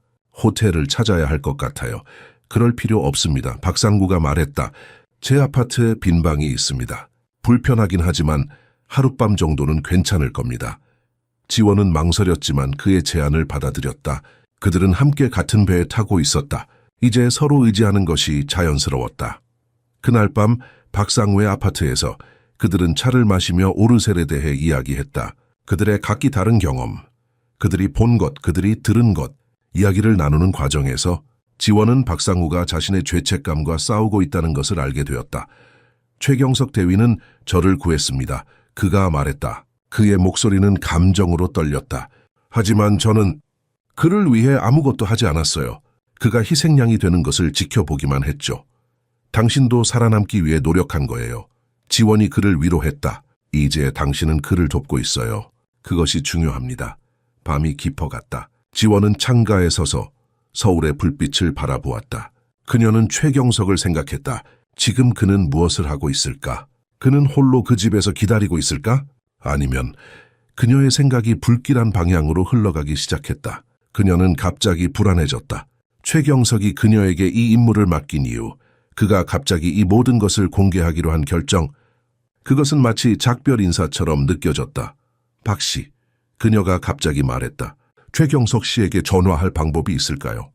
박상우는 고개를 저었다. 그는 외부와 연락을 끊었습니다. 전화도 없고 인터넷도 없고. 지원은 입술을 깨물었다. 불안감이 그녀의 가슴을 옥죄었다. 그때 그녀의 전화가 울렸다. 모르는 번호였다. 여보세요? 그녀가 대답했다. 한지원 씨. 김주혁 기자의 목소리였다. 그의 목소리는 긴박했다. 지금 바로 신문사로 와주실 수 있을까요? 중요한 소식이 있습니다. 지원과 박산구는 서둘러 신문사로 향했다. 한밤중이었지만 정치부는 여전히 바쁘게 움직이고 있었다. 김 기자는 그의 사무실에서 그들을 기다리고 있었다. 그의 표정은 심각했다. 무슨 일이 있었나요? 지원이 물었다. 김 기자는 컴퓨터 화면을 가리켰다. 그것은 뉴스 속보였다. 헤드라인이 그녀의 시선을 사로잡았다. 오르셀 사건 관련 최경석 전 대위, 자택에서 시신으로 발견. 지원의 세계가 무너졌다. 그녀는 의자에 털썩 주저앉았다. 어떻게 이런 일이... 그녀는 말을 잇지 못했다. 경찰은 자살로 추정하고 있습니다. 김 기자가 말했다. 그의 목소리는 부드러웠지만 전문가다웠다. 그의 집에서 유서가 발견되었다고 합니다. 유서... 지원이 중얼거렸다. 그리고 그것이 우리가 당신을 부른 이유입니다. 김 기자가 말했다. 유서 안에는 당신의 이름이 언급되어 있었습니다. 그리고 오르셀의 진실에 대한 언급도요. 지원은 눈물이 흘러내리는 것을 느꼈다. 최경석은 자신의 임무를 완수한 후 떠나기로 결정한 것이었다. 그는 진실이 드러나는 것을 보기 위해 기다리지 않았다. 그는 이미 자신의 방식으로 평화를 찾은 것이었다. 이제 어떻게 해야 할까요? 박상우가 물었다. 그의 얼굴은 충격으로 창백했다. 김 기자는 결연한 표정으로 그들을 바라보았다. 이제 우리는 그의 이야기를 전해야 합니다. 완전하고 진실되게. 그것이 우리가 그에게 해줄 수 있는 최소한의 일입니다. 지원은 고개를 끄덕였다. 그녀의 마음은 슬픔으로 가득했지만 그녀는 자신의 임무를 완수할 것이다. 최경석을 위해, 진실을 위해 시작하죠. 그녀가 말했다. 새벽녘까지 한지원은 김주혁 기자와 함께 최경석의 증언을 정리했다. 사무실 창문으로 비치는 희미한 새벽빛 속에서 그들의 얼굴은 지치고 창백했다. 박상우도 그들과 함께했다. 그의 증언은 최경석의 이야기를 더욱 강화했다. 우리는 이것을 어떻게 발표할 것인지 결정해야 합니다. 김 기자가 말했다. 그의 목소리에는 무거운 책임감이 묻어났다. 이것은 단순한 뉴스가 아닙니다. 이것은 역사를 바꿀 수도 있는 일이죠. 지원은 피로에 지친 눈으로 창밖을 바라보았다. 서울의 아침이 밝아오고 있었다. 어딘가에서 최경석의 시신이 검시관의 냉랭한 테이블 위에 놓여 있을 것이다. 그 생각에 그녀의 가슴이 조여들었다. 그의 마지막 편지는요? 그녀가 물었다. 경찰이 발견했다는 유서요. 김 기자는 컴퓨터 화면을 바라보았다. 아직 공개되지 않았습니다. 경찰은 수사 중이라는 이유로 내용을 밝히지 않고 있어요. 하지만 당신은 소식통이 있잖아요. 박상구가 말했다. 무언가 알아낼 수 있지 않을까요? 김 기자는 잠시 고민하다가 전화를 들었다. 그는 낮은 목소리로 몇 분 동안 대화를 나눈 뒤 표정이 밝아졌다. 유서 사본을 보내준다고 합니다. 그가 말했다. 하지만 이것은 절대적으로 비공식적인 정보입니다. 우리가 얻었다는 사실이 알려져선 안 돼요. 세 사람은 긴장된 침묵 속에서 기다렸다. 약 10분 후 김 기자의 이메일에 메시지가 도착했다. 첨부 파일이 있었다. 여기 있군요. 그가 말하며 파일을 열었다. 화면에 나타난 것은 최경석의 깔끔한 필체로 쓰인 편지였다. 지원의 심장이 빠르게 뛰기 시작했다. 읽어주세요. 그녀는 속삭였다. 그녀는 갑자기 최경석의 마지막 말을 직접 들을 준비가 되어 있지 않다고 느꼈다. 김 기자는 목을 가다듬고 읽기 시작했다. 이 글을 읽는 분들께 제가 이 세상을 떠났을 때 많은 사람들은 이것을 죄책감에 시달린 범죄자의 비겁한 탈출이라고 생각할 것입니다. 어쩌면 그들은 옳을지도 모릅니다. 하지만 저는 이것이 제가 할 수 있는 마지막 행동이라고 생각합니다. 제 생애에서 유일하게 용기 있는 행동일지도 모릅니다. 오르셀의 진실은 이제 한지원 씨와 박상우 씨의 손에 맡겨졌습니다. 그들은 살아있는 증인들입니다. 그들의 말을 들어주십시오. 그들은 진실을 말하고 있습니다. 8년 동안 저는 오르셀 마을의 유령들과 함께 살아왔습니다. 그들의 눈, 그들의 비명, 그들의 침묵. 특히 제 아내 미라의 눈은 결코 저를 떠나지 않았습니다. 그녀는 제가 그날 밤 내린 선택을 결코 이해하지 못했을 것입니다. 저 역시 이해하지 못합니다. 어떤 사람들은 저를 영웅이라고 부를지도 모릅니다. 다른 사람들은 여전히 저를 괴물이라고 부를 것입니다. 진실은 아마도 그 중간 어딘가에 있을 것입니다. 저는 단지 인간이었습니다. 두려움에 떨며 선택을 내려야 했던 인간이었습니다. 그리고 그 선택은 저를 파괴했습니다. 이제 저는 자유롭습니다. 8년간의 감옥에서 벗어났습니다. 어쩌면 미라를 다시 만날 수 있을지도 모릅니다. 만약 그렇다면 이번에는 그녀의 눈을 정면으로 바라볼 용기를 내겠습니다. 진실이 모든 것을 치유할 수는 없습니다. 하지만 그것은 시작입니다. 저는 이제 제 여정을 끝내지만 다른 이들의 여정은 이제 시작될 것입니다.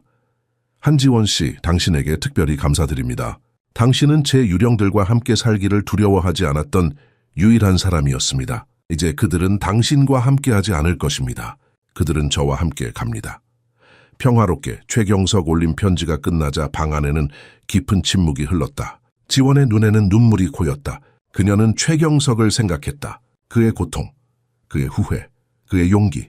그는 마지막까지 그의 방식으로 명예를 지켰다. 이것은 자살 노트가 아닙니다. 김 기자가 마침내 말했다. 이것은 선언문입니다. 이제 어떻게 할 건가요? 박상우가 물었다. 김 기자는 결연한 표정으로 그들을 바라보았다. 우리는 이 이야기를 세상에 알릴 겁니다. 그의 말대로 이것은 시작에 불과합니다. 지원은 창밖을 바라보았다.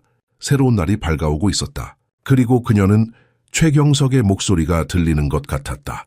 감사합니다. 그 소리는 더 이상 유령처럼 들리지 않았다. 그것은 평화로웠다. 목요일 아침 한국일보의 한 면에 최경석의 이야기가 실렸다.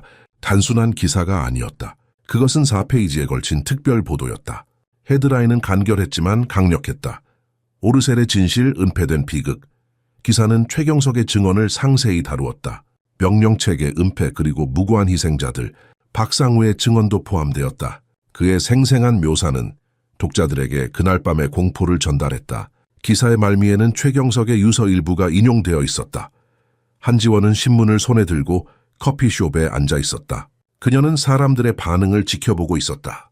일부는 무관심하게 신문을 넘겼지만 일부는 기사에 멈춰 충격받은 표정으로 읽기 시작했다. 한 노인은 신문을 읽다가 손을 떨며 안경을 벗었다. 그의 눈에는 눈물이 고여 있었다. 지원의 전화가 울렸다. 박상우였다. TV를 보고 계신가요? 그의 목소리는 긴박했다. 아니요, 커피숍에 있어요. 무슨 일이죠? 모든 뉴스 채널이 이 이야기를 다루고 있습니다. 국방부는 공식 성명을 발표했고 대통령은 특별 조사를 지시했다고 합니다. 지원의 심장이 빠르게 뛰었다. 정말요? 그렇게 빨리? 이미 소셜미디어는 폭발했어요. 사람들은 분노하고 있습니다. 일부는 최경석 대위를 영웅으로 부르고 일부는 여전히 그를 범죄자로 부릅니다. 지원은 주변을 둘러보았다. 더 많은 사람들이 신문을 읽기 시작했고 일부는 스마트폰으로 뉴스를 확인하고 있었다. 대화 소리가 점점 커지고 있었다. 당신 이름도 언급되고 있어요. 박산구가 덧붙였다. 기자들이 당신을 찾고 있습니다. 지원은 얼어붙었다. 그녀는 이런 관심을 원하지 않았다. 아리신드라리스 가스마키 왔다. 어떻게 알았죠? 김 기자가 제 이름을 밝히지 않기로 했잖아요. 다른 소식통이 있었나 봅니다. 어쨌든 조심하세요. 저는 이미 몇 명의 기자들을 피해 친구 집으로 피신했습니다. 지원은 통화를 마치고 주변을 경계하며 살폈다. 아직은 아무도 그녀를 알아보지 못한 것 같았다. 하지만 그녀는 더 이상 이곳에 있는 것이 안전하지 않다고 느꼈다. 커피숍을 나와 걷던 중 지원은 거리의 대형 스크린에서 뉴스를 보았다. 최경석의 사진이 화면에 떠 있었다. 군복을 입은 젊고 당당한 모습이었다. 그 옆에는 오르셀 마을의 폐허 사진이 있었다. 지원의 전화가 다시 울렸다. 이번에는 김주혁 기자였다. 한씨, 어디 계십니까? 그의 목소리는 걱정스러웠다. 우리 사타한테 답하셨습니다. 제가 지금 당신을 만나야 합니다. 무슨 일이 있었나요? 아주 새로운 정보가 있습니다. 당신이 봐야 할 것이 있어요. 그리고 당신을 찾는 사람들이 있습니다. 기자들 말인가요? 아니요. 김 기자의 목소리가 낮아졌다. 국가정보원입니다. 지원의 심장이 멎는 것 같았다. 국정원, 한국의 정보기관, 그들이 왜 그녀를 찾는 걸까? 어디서 만날까요? 그녀가 물었다. 명동 지하철역 근처 골목에 있는 작은 찻집이 있습니다. 나향이라고요. 30분 안에 거기서 만납시다. 지원은 택시를 잡아 명동으로 향했다. 차 안에서 그녀는 계속해서 주변을 살폈다. 누군가 그녀를 따라오고 있는 것 같은 불안한 느낌이 들었다. 다향은 좁은 골목 안쪽에 자리한 조용한 찻집이었다. 전통적인 한국차를 파는 작은 가게였다. 지원은 안으로 들어가 구석자리에 앉아있는 김 기자를 발견했다. 그의 옆에는 낯선 남자가 앉아 있었다. 한씨, 이쪽으로 오세요. 김 기자가 그녀를 발견하고 손짓했다. 지원은 조심스럽게 그들에게 다가갔다. 낯선 남자는 평범한 정장 차림이었지만 그의 눈에는 권위가 서려 있었다. 이분은 강태준 씨입니다. 김 기자가 소개했다. 국가보훈처의 조사관이세요. 국가보훈처?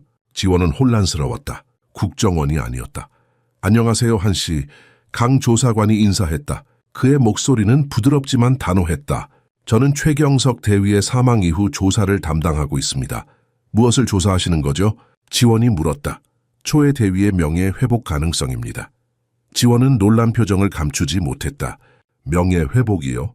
강 조사관은 고개를 끄덕였다. 네, 오르셀 사건이 새롭게 조명되면서 국가는 초의 대위의 행동에 대한 재평가를 시작했습니다. 그리고 당신이 중요한 증인입니다. 지원은 잠시 말을 잃었다. 그녀는 이런 반응을 예상하지 못했다. 오히려 그녀는 기소나 체포를 예상했었다. 최 대위의 유족이 있습니까? 강 조사관이 물었다. 지원은 머리를 저었다. 그는 아내를 오르셀에서 잃었어요. 다른 가족에 대해서는 모릅니다. 우리는 그의 명예와 연금을 회복하려고 합니다. 강 조사관이 말했다. 그리고 당신의 도움이 필요합니다, 한씨. 당신의 증언은 매우 중요합니다. 지원은 창밖을 바라보았다. 거리에는 평범한 일상이 계속되고 있었다. 하지만 그녀는 세상이 변하고 있다는 것을 느꼈다. 최경석의 이야기는 단순한 뉴스를 넘어 무언가를 시작하고 있었다. 도와드리겠습니다. 그녀가 마침내 말했다. 강 조사관은 감사의 표정을 지었다. 그리고 그때 김 기자의 전화가 울렸다. 그는 전화를 받고 잠시 대화를 나눈 뒤 충격받은 표정으로 두 사람을 바라보았다. 중요한 소식입니다. 그가 말했다. 오르셀 작전을 지휘했던 윤정호 대령이 방금 자살했다고 합니다. 윤정호 대령의 자살 소식은 이미 불타오르던 불에 기름을 부었다. 목요일 저녁 뉴스는 오르셀 사건에 대한 보도로 가득 찼다. 모든 방송사가 특별 보도를 내보냈고 전문가들이 쏟아져 나와 사건의 의미를 분석했다. 한지원은 호텔 방에서 텔레비전 앞에 앉아 있었다. 국가보훈처의 지시로 그녀는 언론의 눈을 피해 이곳에 머물고 있었다. 창문 밖으로는 서울의 밤이 깊어가고 있었다. 도시의 불빛이 마치 별처럼 반짝였다. 화면에서는 앵커가 최경석의 편지를 낭독하고 있었다. 서명도 제목도 날짜도 없이 단지 간결한 제목만을 달고 있는 편지였다. 익명의 군인의 증언, 그의 말은 어떤 총알보다도 빠르게 전파되었다.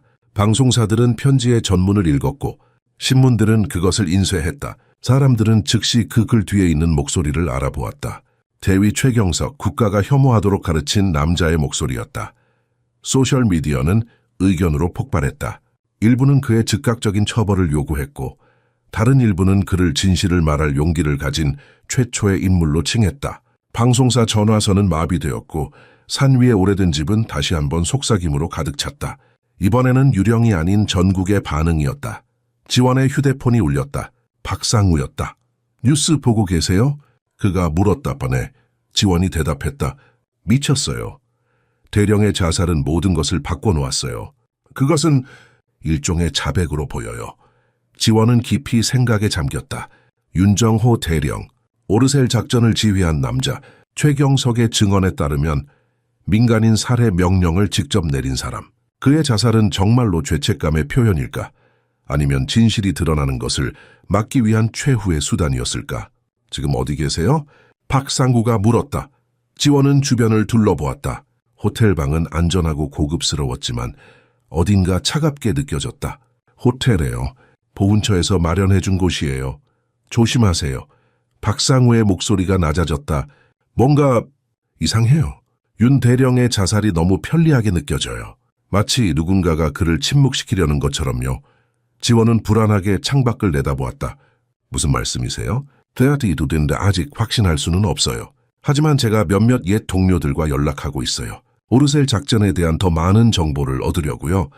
무언가 더 큰 그림이 있는 것 같아요. 통화가 끝난 후 지원은 다시 TV로 시선을 돌렸다. 이제 화면에는 국방부 대변인이 공식 성명을 발표하고 있었다. 국방부는 오르셀 사건에 대한 철저한 재조사를 약속합니다. 우리는 진실이 무엇이든 그것을 국민들에게 알릴 것입니다. 최경석 전 대위의 사망은 불행한 일이며 그의 유족에게 심심한 위로의 말씀을 전합니다. 지원은 쓴 웃음을 지었다. 유족 최경석에게는 유족이 없었다. 오르셀이 그의 마지막 가족을 앗아갔다. 갑자기 누군가 문을 두드렸다. 지원은 경계하며 문 쪽으로 다가갔다. 누구세요? 그녀가 물었다. 룸서비스입니다. 남자의 목소리가 들려왔다.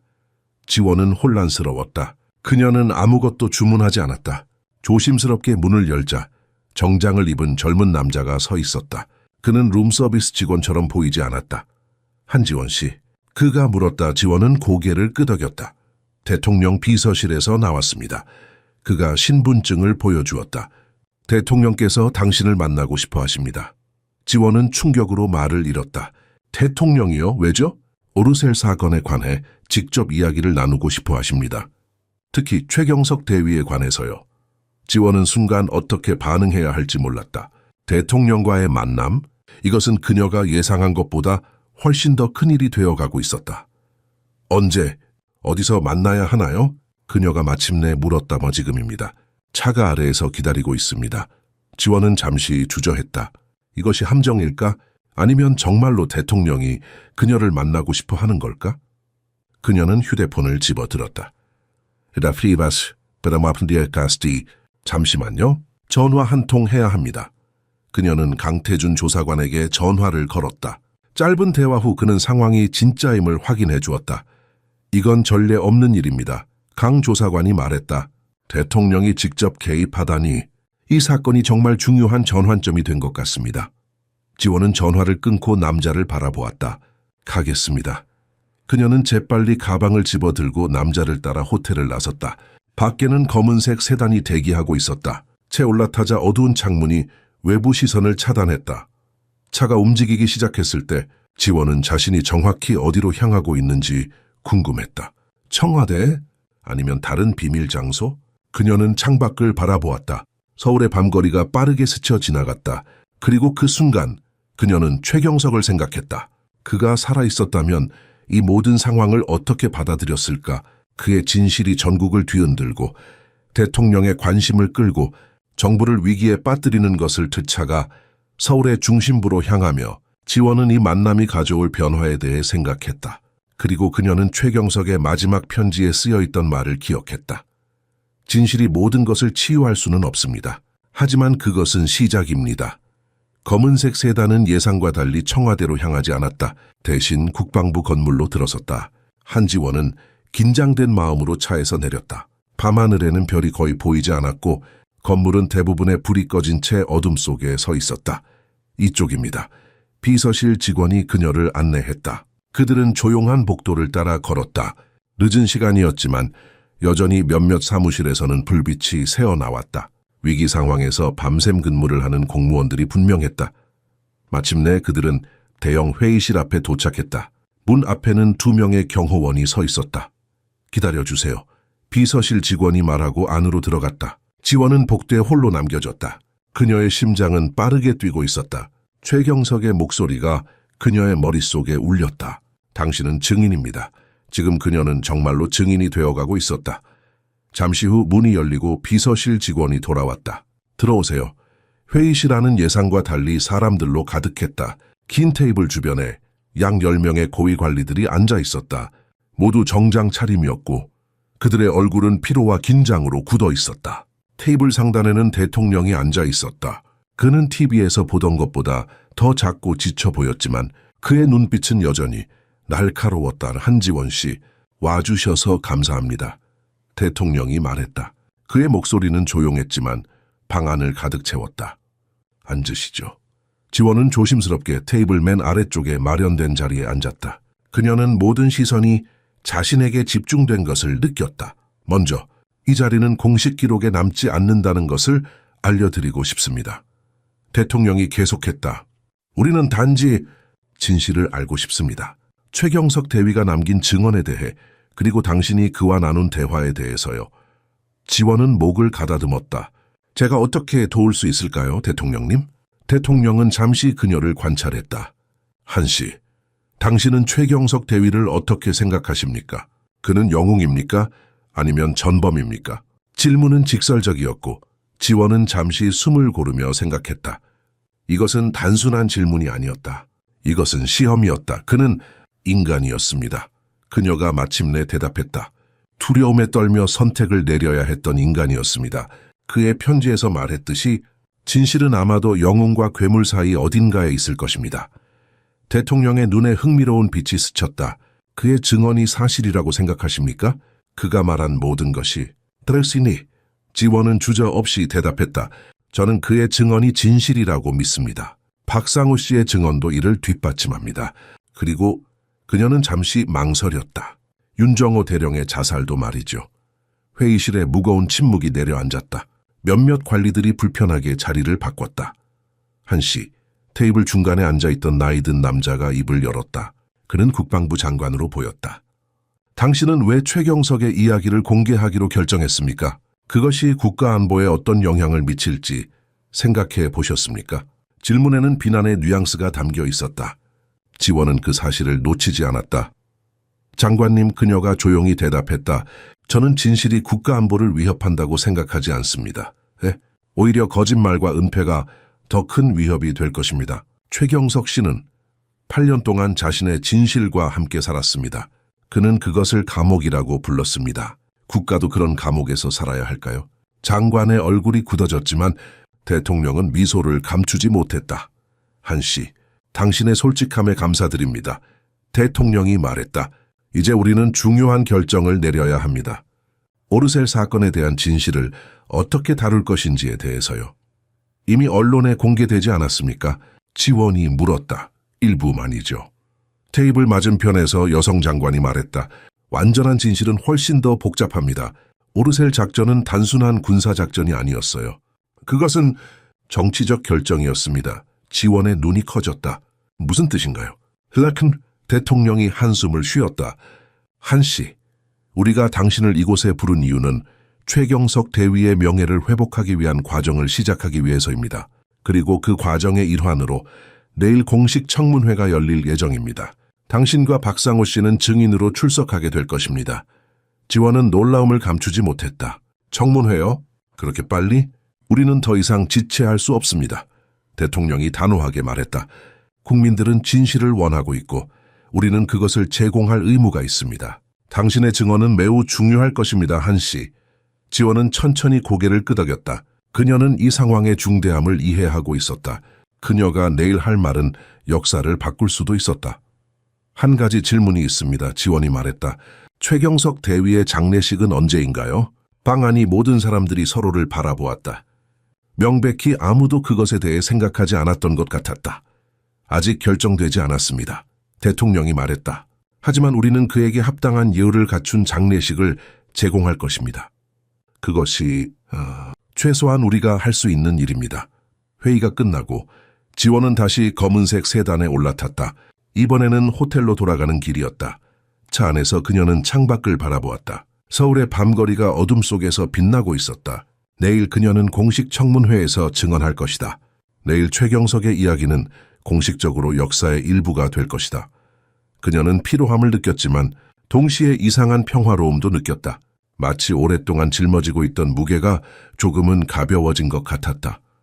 호텔에 돌아왔을 때 그녀는 로비에서 익숙한 얼굴을 발견했다. 박상우였다. 어떻게 된 거죠? 그가 걱정스러운 표정으로 물었다. 지원은 피곤하게 미소 지었다. 내일 우리에게 큰 날이 될 것 같아요. 아주 큰 날이요.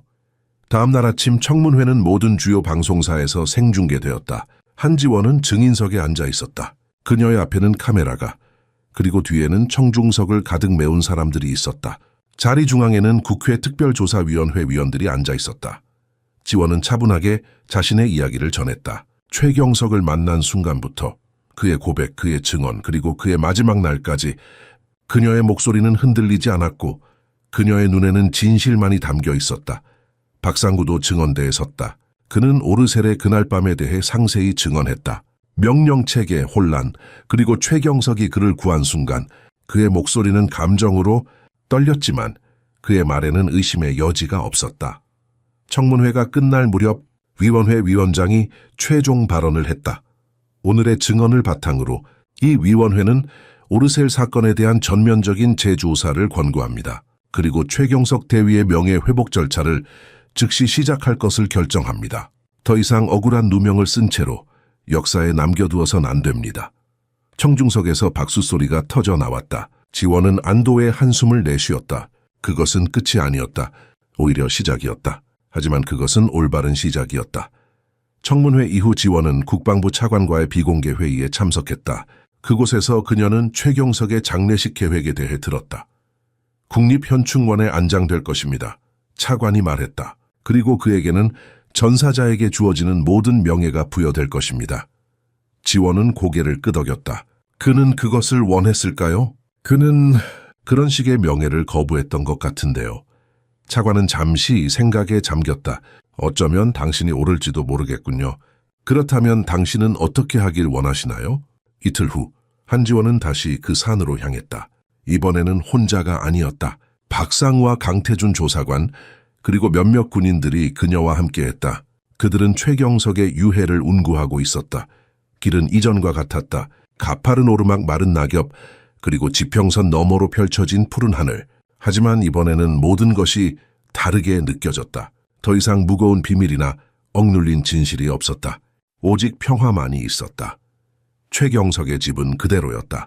회색돌, 담쟁이 덩굴로 덮인 담장, 그리고 높은 창문들. 하지만 이제 그곳은 더 이상 유령의 집이 아니었다. 그것은 단지 집이었다. 여기가 좋겠어요. 지원이 말했다. 그들은 집 뒤편 작은 언덕 위에 서 있었다. 그곳에서는 계곡 전체가 내려다 보였고 멀리 산맥이 펼쳐져 있었다. 군인들은 조용히 작업을 시작했다.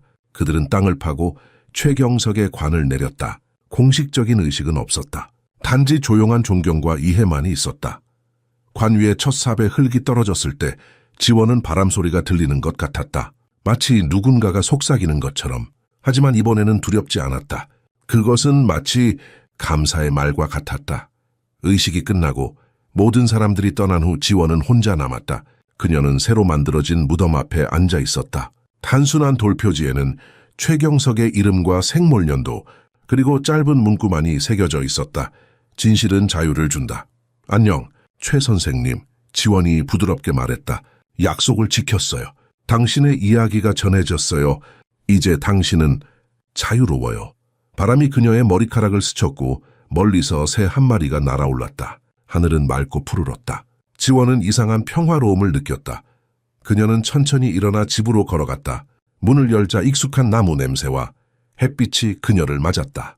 한때 어둡고 무서운 장소였던 이곳은 이제 그저 오래된 집에 불과했다. 지원은 거실로 들어갔다. 최경석이 그렇게 많은 시간을 보냈던 그 방, 그녀는 창가에 앉았다. 그가 앉았던 바로 그 자리에 계곡과 멀리 산맥이 내려다 보였다. 거기에 앉아 그녀는 처음으로 눈물을 흘렸다. 슬픔의 눈물이 아니었다. 그것은 해방의 눈물이었다. 최경석을 위한 눈물, 그리고 그녀 자신을 위한 눈물. 잠시 후 지원은 눈물을 닦고 창밖을 바라보았다. 햇빛이 그녀의 얼굴에 따스하게 비추었다. 그녀는 무엇을 해야 할지 생각했다. 서울로 돌아가 그녀의 삶을 다시 시작해야 할까? 아니면 그녀는 집을 둘러보았다.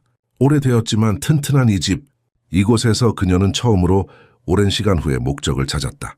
유령을 치유하는 것, 그리고 어쩌면 이곳에는 여전히 치유가 필요한 유령들이 있을지도 모른다. 그녀는 결정을 내렸다. 최경석의 집은 버려지지 않을 것이다. 그것은 새로운 시작을 맞이할 것이다. 아마도 치유의 장소로, 전쟁의 상처를 가진 사람들을 위한 안식처로. 지원은 창을 열었다. 신선한 공기가 방 안으로 들어왔다. 그녀는 마치 집이 숨을 쉬는 것처럼 느꼈다. 오랜 시간 동안 억눌려 있던 숨을 우리는 다시 시작할 거예요. 그녀는 조용히 속삭였다. 당신과 나, 우리는 이곳을 다시 살아있게 할 거예요. 멀리서 산티아고의 차가 언덕을 오르고 있었다.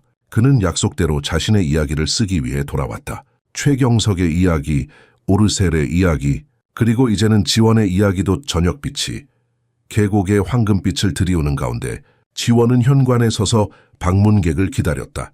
그녀의 얼굴에는 미소가 있었다. 그것은 희미하지만 진실된 미소였다.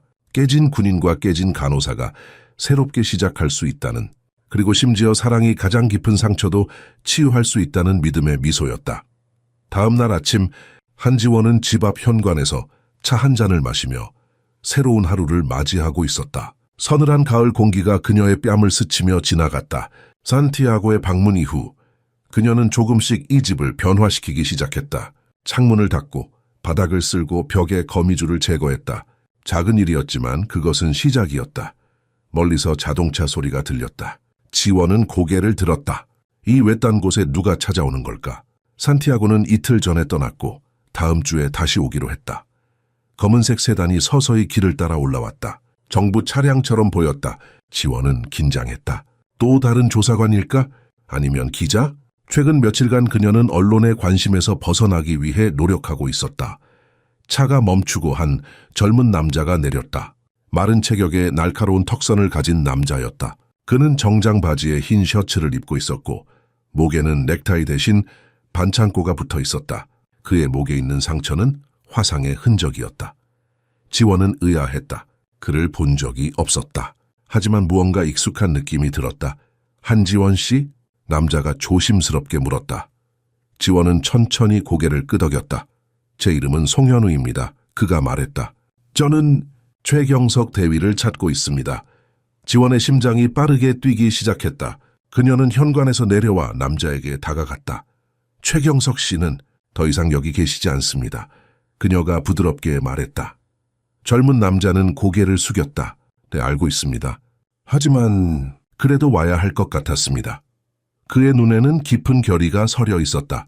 그의 목소리는 낮고 담담했지만 그 안에는 강한 감정이 담겨 있었다. 들어오시겠어요? 지원이 제안했다. 송현우는 집 안으로 들어서며 주변을 천천히 살펴보았다. 그의 눈은 모든 세부 사항을 기억하려는 듯 움직였다. 거실에 앉자 지원은 차를 대접했다. 그들은 잠시 침묵 속에 앉아 있었다. 어떻게 이곳을 알게 되셨나요? 지원이 마침내 물었다. 오랫동안 찾고 있었습니다. 그가 대답했다. 최경석 대위를. 그는 잠시 말을 멈추고 뒷주머니에서 무언가를 꺼냈다. 녹슨 군용 메달이었다. 그는 그것을 조심스럽게 테이블 위에 올려놓았다. 이것은 대위의 것입니다. 그가 말했다. 얘가 돌려드리러 왔습니다. 지원은 메달을 바라보았다. 그녀는 전에 본 적이 없었다. 아그스 무엇인가요? 송현우는 깊게 숨을 들이마셨다. 8년 전 오르셀에서 저는 폭발로 불타는 창고에 갇혔습니다. 대위는 그가 저를 구했습니다. 불 속으로 뛰어들어 저를 꺼내주셨죠. 그는 목에 있는 화상 흉터를 무의식적으로 만졌다. 빠져나오기 전에 그는 이 메달을 저에게 주셨습니다. 살아남는다면 언젠가 이것을 돌려주게. 그가 그렇게 말씀하셨습니다. 지원의 눈이 커졌다. 그녀는 최경석의 증언에서 이런 이야기를 듣지 못했다. 그는 자신이 누군가를 구했다는 사실을 말하지 않았다. 당신은 그날 밤 살아남은 사람이군요. 그녀가 속삭였다. 송현우는 고개를 끄덕였다. 저 말고도 몇 명 더 있었습니다. 대위가 구한 사람들이요. 하지만 공식 기록에는 없습니다. 그들은 우리가 존재하지 않는 것처럼 행동했습니다. 왜 지금까지 침묵하고 계셨나요? 지원이 물었다. 송현우의 눈에 슬픔이 깃들었다. 두려움이었습니다. 그리고 부끄러움이요. 대위는 자신의 경력과 명예를 희생하며 저희를 구해주셨는데 저는 그저 숨어 지냈습니다. 그는 창밖을 바라보았다. 그런데 신문에서 그의 증언을 읽었습니다. 그리고 그가 떠났다는 소식을 들었죠. 그제서야 깨달았습니다. 이제는 제가 나서야 할 시간이라는 것을요. 지원은 조용히 그의 이야기를 들었다. 그의 눈에 담긴 진실을 볼 수 있었다. 당신은 무엇을 하고 싶으신가요? 그녀가 물었다. 진실을 말하고 싶습니다. 그가 단호하게 말했다. 공개적으로요. 최경석 대위가 어떤 사람이었는지, 그날 밤 정말로 무슨 일이 있었는지, 그들이 그를 괴물로 묘사할 때 사실은 그가 영웅이었다는 것을요. 지원의 마음이 희망으로 가득 찼다. 이것은 그녀가 기대하지 않았던 선물이었다. 최경석의 이름을 완전히 회복시킬 수 있는 생생한 증언. 저를 도와주시겠어요? 송현우가 물었다. 지원은 미소를 지었다. 물론이죠. 우리는 함께 할 거예요. 진실을 위해서. 그녀는 테이블 위에 메달을 집어들었다. 빛 바랜 금속 위에는 최경석의 이름이 새겨져 있었다. 그리고 그 아래에는 간단한 문구. 명예와 의무를 위해. 그는 알았을 거예요. 지원이 말했다. 당신이 돌아올 것이라는 것을. 송현우의 눈에 눈물이 고였다. 너무 늦었나요? 지원은 천천히 고개를 저었다. 아니요, 전혀요. 사실 이것은 단지 시작일 뿐입니다. 그날 오후 그들은 함께 언덕 위 최경석의 무덤을 찾았다. 송현우는 메달을 돌돌 묶은 편지를 무덤 앞에 놓았다. 바람이 조용히 불어오며 나무십들을 흔들었다. 제가 왔습니다, 대위님. 그가 속삭였다. 약속을 지키려고요. 최경석이 자유를 얻은 지 한 달이 지났다. 한지원은 차분하게 산책로를 따라 걸었다. 그녀는 이제 이 집을 자신의 집이라고 부를 수 있었다. 최경석의 유언에 따라 이 집과 땅은 그녀에게 남겨졌다. 처음에는 그 사실이 그녀를 당혹스럽게 했지만 이제 그녀는 이것이 운명이라고 느꼈다. 자동차 한 대가 언덕을 올라왔다. 지원은 미소를 지었다. 산티아고와 송현우였다. 그들은 정부 청문회에서 돌아오는 길이었다. 차가 멈추고 두 사람이 내렸다. 그들의 얼굴에는 피로가 서려 있었지만 눈에는 승리의 빛이 있었다. 어떻게 됐어요? 지원이 물었다. 이 짐 성공이에요. 산티아고가 밝게 웃었다. 국방부는 오르셀 사건에 대한 공식 재평가를 발표했어요. 최경석 대위는 완전히 명예가 회복되었습니다. 지원의 가슴이 따뜻해졌다. 정말요? 그렇게 빨리? 송현우 씨의 증언이 결정적이었습니다. 산티아고가 설명했다. 그리고 우리가 찾아낸 다른 생존자들의 증언도요. 이제 모든 기록이 수정될 거예요. 그들은 함께 집으로 들어갔다. 한 달 동안 지원은 이곳을 많이 변화시켰다. 창문은 깨끗해졌고 커튼은 새 것으로 바뀌었으며 벽은 밝은 색으로 칠해졌다. 어둠과 비밀로 가득 찼던 집은 이제 따뜻함과 희망으로 빛나고 있었다. 차 한잔 할래요? 지원이 제안했다. 그들은 거실에 앉아 차를 마시며 청문회에 대해 이야기했다. 송현우의 감동적인 증언, 언론의 반응, 그리고 대중의 지지, 최경석의 이야기는 이제 많은 사람들의 마음을 움직이고 있었다. 산티아고 씨 책은 어떻게 돼가고 있어요? 지원이 물었다. 거의 완성되었어요. 그가 대답했다. 최경석 대위의 이야기, 오르셀의 진실, 그리고 당신의 이야기까지 모든 것을 담았습니다. 지원은 창밖을 바라보았다. 해가 지고 있었고 산들은 황금빛으로 물들어 있었다. 그가 이것을 볼 수 있었으면 좋았을 텐데 그녀가 조용히 말했다. 그는 알고 있을 거예요. 송현우가 말했다. 어딘가에서 그는 알고 있을 거예요. 저녁이 깊어가는 가운데 그들은 함께 식사를 했다. 간단한 음식이었지만 그 자리에는 특별한 따뜻함이 있었다. 마치 가족 같은 느낌이었다. 다음 계획은 뭐예요? 산티아고가 물었다. 지원은 잠시 생각에 잠겼다. 이 집을 치유의 장소로 만들고 싶어요. 전쟁의 상처를 가진 사람들을 위한 안식처로요. 훌륭한 생각이에요. 송현우가 동의했다. 저도 돕고 싶습니다. 대화는 밤늦게까지 이어졌다. 그들은 계획을 세우고 꿈을 나누고 때로는 과거를 회상했다. 최경석의 존재는 여전히 그들 사이에 있는 것 같았다. 하지만 이제 그것은 두려움이나 슬픔이 아닌 영감과 힘의 원천이었다. 다음 날 아침, 지원은 일찍 일어나 정원으로 나갔다. 오래도록 방치되었던 정원은 이제 그녀의 손길로 조금씩 생기를 되찾고 있었다. 그녀는 무릎을 꿇고 새로운 꽃을 심기 시작했다. 송현우가 그녀에게 다가왔다. 도와드릴까요? 그들은 함께 정원을 가꾸었다. 잡초를 뽑고 흙을 파고 씨앗을 심었다. 그것은 단순한 행동이었지만 그 안에는 깊은 의미가 있었다. 새로운 시작, 새로운 희망. 예전에 이곳이 어땠는지 상상이 안 돼요. 송현우가 말했다. 지금은 너무 평화롭네요. 지원은 미소 지었다. 맞아요. 최경석 씨도 이렇게 변한 모습을 좋아했을 거예요. 오후, 그들은 최경석의 무덤을 찾았다. 이제 그곳에는 작은 돌 기념비가 세워져 있었다. 정부가 공식적으로 설치한 것이었다. 기념비에는 그의 이름과 업적, 그리고 짧은 문구가 새겨져 있었다. 진실을 위해 싸운 영웅, 최경석 대위. 지원은 무덤 앞에 새로 핀 들꽃을 놓았다. 우리가 해냈어요, 최 선생님. 당신의 이름이 회복되었어요. 바람이 부드럽게 불어와 그녀의 머리카락을 스쳤다. 그것은 마치 대답 같았다. 돌아오는 길에 지원은 언덕 위에 잠시 멈춰서서 계곡을 내려다 보았다. 햇빛이 강물을 반짝이게 했고 멀리 마을은 평화롭게 보였다. 이제 어떻게 느껴요? 송현우가 그녀 곁에 서서 물었다. 지원은 깊게 숨을 들이마셨다. 평화로워요. 마침내 집에 온 것 같은 기분이에요. 그녀는 처음으로 진심 어린 미소를 지었다. 그것은 더 이상 슬픔이나 의무감에서 나온 것이 아니었다. 그것은 진정한 행복에서 비롯된 미소였다. 집으로 돌아오자 산티아고가 출발 준비를 하고 있었다. 그는 몇 주 동안 서울에 있을 예정이었다. 책 출판을 위한 미팅들이 있었다. 다음 주에 다시 오겠습니다. 그가 약속했다. 최종 원고를 가지고요. 지원은 고개를 끄덕였다. 기다리고 있을게요. 산티아고가 떠난 후 지원과 송현우는 현관에 앉아 저녁 노을을 바라보았다. 하늘은 붉고 금빛으로 물들어 있었고 새들은 둥지로 돌아가고 있었다. 이곳에 머무르실 건가요? 송현우가 물었다. 지원은 잠시 생각했다. 네, 이제 이곳이 제 집이에요. 제가 속한 곳이죠. 그들은 조용히 앉아 있었다. 말이 필요하지 않았다. 그들은 같은 꿈을 꾸고 있었다. 치유의 장소, 새로운 시작. 그리고 어쩌면 서로에게 의지할 수 있는 동반자 해가 완전히 지고 첫 별들이 나타나기 시작했다. 지원은 이 순간을 간직하고 싶었다. 평화, 희망 그리고 가능성으로 가득 찬 이 순간을 새로운 시작이네요. 그녀가 속삭였다. 송현우는 미소 지었다. 네, 우리 모두를 위한 새로운 시작이요. 그날 밤 지원은 꿈속에서 최경석을 보았다. 그는 더 이상 고통스러워 보이지 않았다. 그는 평화롭게 미소 짓고 있었고 그의 옆에는 미라가 서 있었다. 그들은 함께 걸어가고 있었다. 빛을 향해. 지원은 미소를 지으며 깨어났다. 창문 너머로 새로운 날이 밝아오고 있었다.